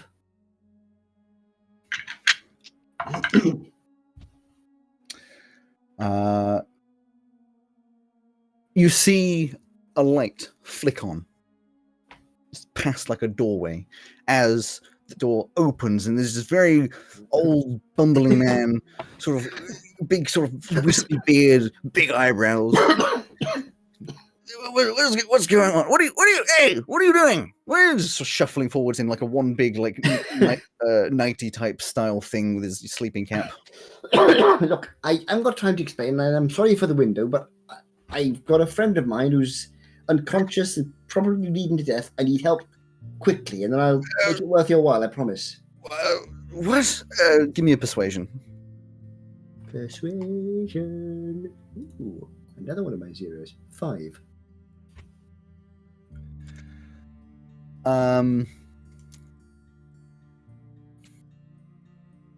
What's my intimidation?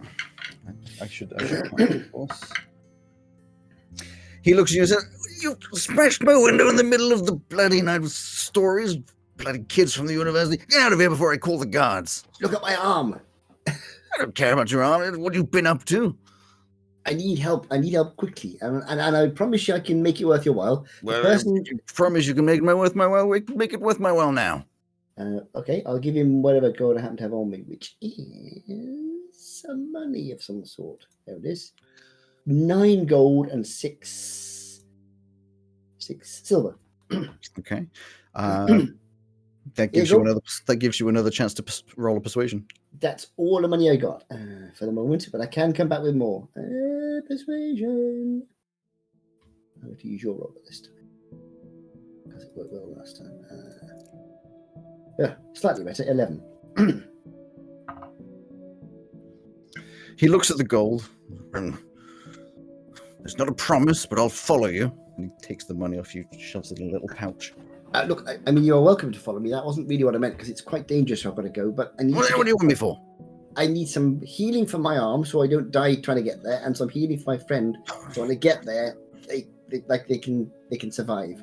And then as soon as I get back to uni, I'll come back here with some more money. I promise. I trust you on the promise, but that 9 gold will buy you 1 potion. I can give you. What can I give you to? I tell you what. See these braces? They're magical. You can keep those until I come back for them. I can have two potions. And when I come back, I'll give you 20 gold. He puts out his hand to take the braces from you. There you go, which means I'm going to have to... He takes them, shuffles into the shop, grabs. You've seen this sort of thing, like an identifying sort of tool. So it's like, puts them down like under the desk, and then grabs 2 basic healing potions and comes over, just hands them to you. So I'll take one now to try and get some hit points back. Sure. It's just a standard like 2d4 healing potion. There's 2d4 plus something. I forget how they work. I'll tell you what. Oh, it doesn't say on there. Here's my healing potion. It's plus the number of d4s. 2d4 plus 2 then. There you go. That's my healing potion. I'll use my healing potion. That's a 3 and a 3. Very good. 6, 7, 8 points of... I'll bring this with me because then Maisie can if I can make it back without dying. You start feeling better immediately. With no specific proper healing, your shoulder feels stiff and there's still like a crystal sticking out of you, but you've healed over to the point of having, at least movement. It kind of feels like the crystal is fused with your shoulder, but you can move it again. I'll get that sorted later. Well, that's not the worry right now. And you're heading back over to... I'm heading back, so I'm basically going to try and retrace my steps. Okay. So tell me what I come across on the way. The way... Are you just going to do the best you can to get from A to B as fast as possible? Yes, and if I'm going to avoid any bad guys I see, I should just try and get past them without engaging. You slide down this initial hole. Obviously, I'm not going to go through all the descriptions again. Go past this dead body, into the second hole, slip down, and come to the second room where the floor has completely caved in, and as you look down, there's a boulder blocking the hole that you fell through. I didn't think it was blocking it completely. It was. Okay, well, I'll jump down to it then. Okay. I was going to just jump up and down on it. You keep jumping up and down as it shifts and shifts, and eventually it falls through. Give me a dexterity saving throw. We know how well those go. Boop. About 13. 13. It's good enough, but you feel like you can't take... Sorry, should have been 14. Oh, 14. In which case, no, it's good enough. You just don't think you can take too many of these falls. No, yeah. You hit the ground, roll off awkwardly, landing on the ground, shamble your way through, past where you were fighting the blob initially, squeeze down the hole again, get into the next tunnel, squeeze through all these dead bodies on the ground, shuffle through, get to the T-junction. To the right is terrace, to the left is the water. I'm going to go left. Okay, you ignore Tyrus for the moment. And go through, going down into the water? Well, yes, but I've got to get past the spikes. Mm-hmm. So I'm going to do the same, but I know what's coming this time. So I'm going to do the old step, jump. And this time I'm looking at the walls. Give me a dexterity saving throw. Dexterity saving throw, which is that one. 3. You step in. It was nearly a natural 20, but it rolled the wrong way. You step in with every attempt and intention to jump back like you did before, but you sort of like slip a little bit as you try to jump backwards, and it slams inwards. Oh boy.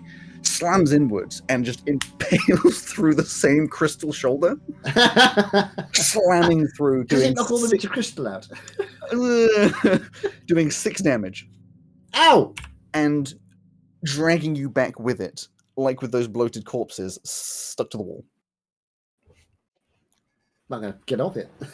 Give me a strength. Or an athletics, acrobatics, same as before. Is it a strength? It's not strength saving, is it? It's just a strength. No, just acrobatics or athletics. Acrobatics. That's a 10. Good enough for this one. It's a smooth spike, so you slide off it. You're now in pain again. You get down, go through the water, stinging in this gaping wound. Yeah. Swim through. Of course, you can breathe. That's perfectly fine. Get through into get through into the next room with the trapdoors. And the trapdoor is open. A lovely little field for you to slip down. I'm glad about that. You slip down into all of that and drop down into where you know Maisie's body was. Now, for the amount of time that took you, I'm personally going to roll 3d20s. And that's going to determine how long it took How long it was, yeah. and the reaction to what's happened here. Okay.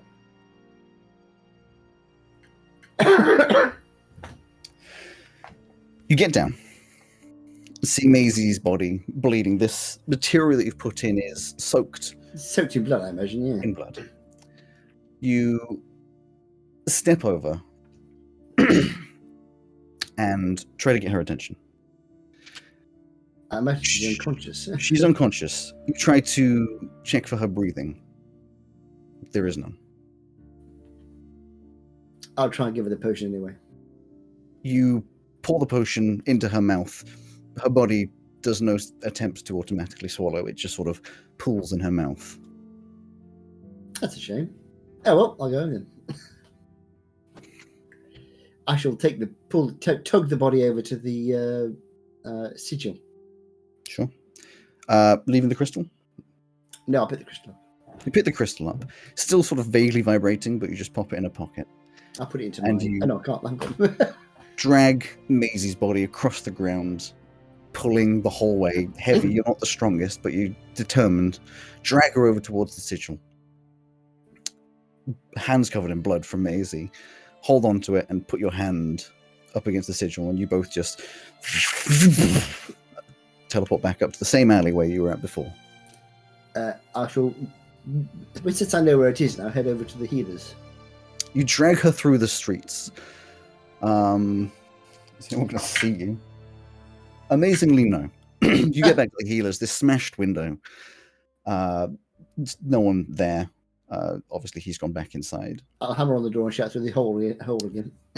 You get the old man. Light flicks on. He walks out. He's like, "What the fuck are you doing? What is this?" Well, my friend here has had a bit of an incident. Can you have a look, please? What? He opens up the door, because before he was talking to you through a smashed window. He opens the door and helps you drag the body in. You put her up on like the desk, blood trailing, dripping down from her body. And he looks at her, sort of feels over it like, she's dead. That's what I thought you were going to say. Can I leave her here for the moment? I'll come back. Can't leave her here, no. I can't carry her. I've only got one I am arm. calling the guards. This is far too far. Yes, that's a good idea. And he totters off back into his room, slams the door, and you hear a lot of mumbling, more voices, panicked voices, as you're sort of just left. The cold air sort of vaguely breezing through the smashed window. Maisie lying, one arm hanging off the side of this desk. I should be sitting down at this point going, I don't feel very... Actually, I feel fine. I didn't put any damage in. How much was it? 6, wasn't it? Actually, Yes, it was 6. You have the hole again in your arm. A few moments pass as you're probably... I mean, it's up to you how Carle is reacting. Probably still with shock. At the moment, he's just in shock. He's like, Just waiting, and eventually a few guards come through, and the rest sort of ends up being a bit of a blur. There were guards. You probably spoke to them. There's more people came from back. There's an old man, some more shop clerks. The guards were questioning. You vaguely remember answering. You say something about you were underground. Things happened. You're not sure. There was a big beast. More guards end up coming. Important people. Maisie is taken. Would you let her be taken? but I would ask where they were taking her. Well, you wouldn't get much of a reaction. The most you get is someone being like, we've got to take her somewhere, store her, put her in cold storage. You've got to take care of this. Then, Do yeah. investigations. Can you are Can you take her taken- to someone who has powerful enough magic to bring her back? You don't really get much of a reaction to that. There's just a lot of panic from a lot of people. It's a dead child. You are taken by 2 more guards, but it's more aggressively than you initially expected. They are effectively arresting you at this point, as you are dragged off towards Hey, made the shoulder.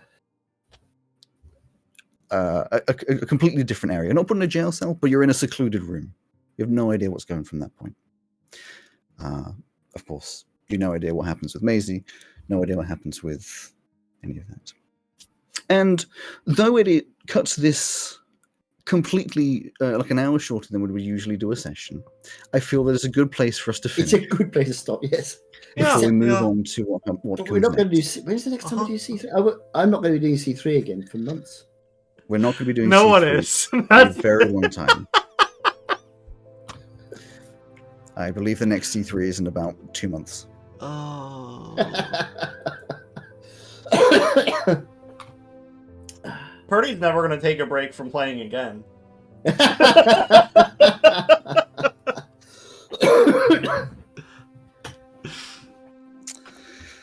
Not much to say. Level 1, baby! Let's go! Dear, oh dear, oh dear. I was that close to breaking the coin. There were a lot of things that went so very wrong. Yes. I mean, I did a sequence of really poor rolls, which didn't help at all. How long what did you roll for the time? I rolled 3 sub-10s. So it was like hard, because you're still crawling through these tiny tunnels. I said that with you having to go and find someone, convince him, get back, go through the tunnels, push down the boulder, get yourself off the spike, you get through the water, traverse through all of it, it would have been half an hour, 45 minutes after all of it, because it just takes time. And Rowan had rolled an extra death saving, which did not go positively. Oh dear.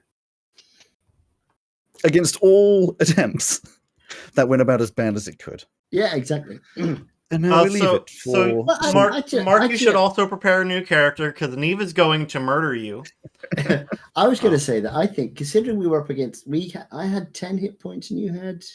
I have 9 total. 9. Took it down. We had 10 and 9, and it was on about 70, 80. It had quite a good amount, and you did a very good job to take it down. Just unfortunately, not quite fast. Just so you know, that 32 damage you did took it down to 1 health. God damn it. Of course. My last roll. We have some off-screen discussions to make, and you will find out in a very long time what happens. Yes, by the time we do, we'll have forgotten what happened. So we will give some sad, somber, but still awkward waves. May get better. It's the old phrase, but if Maisie's family can't afford to employ someone to bring her back, no one can.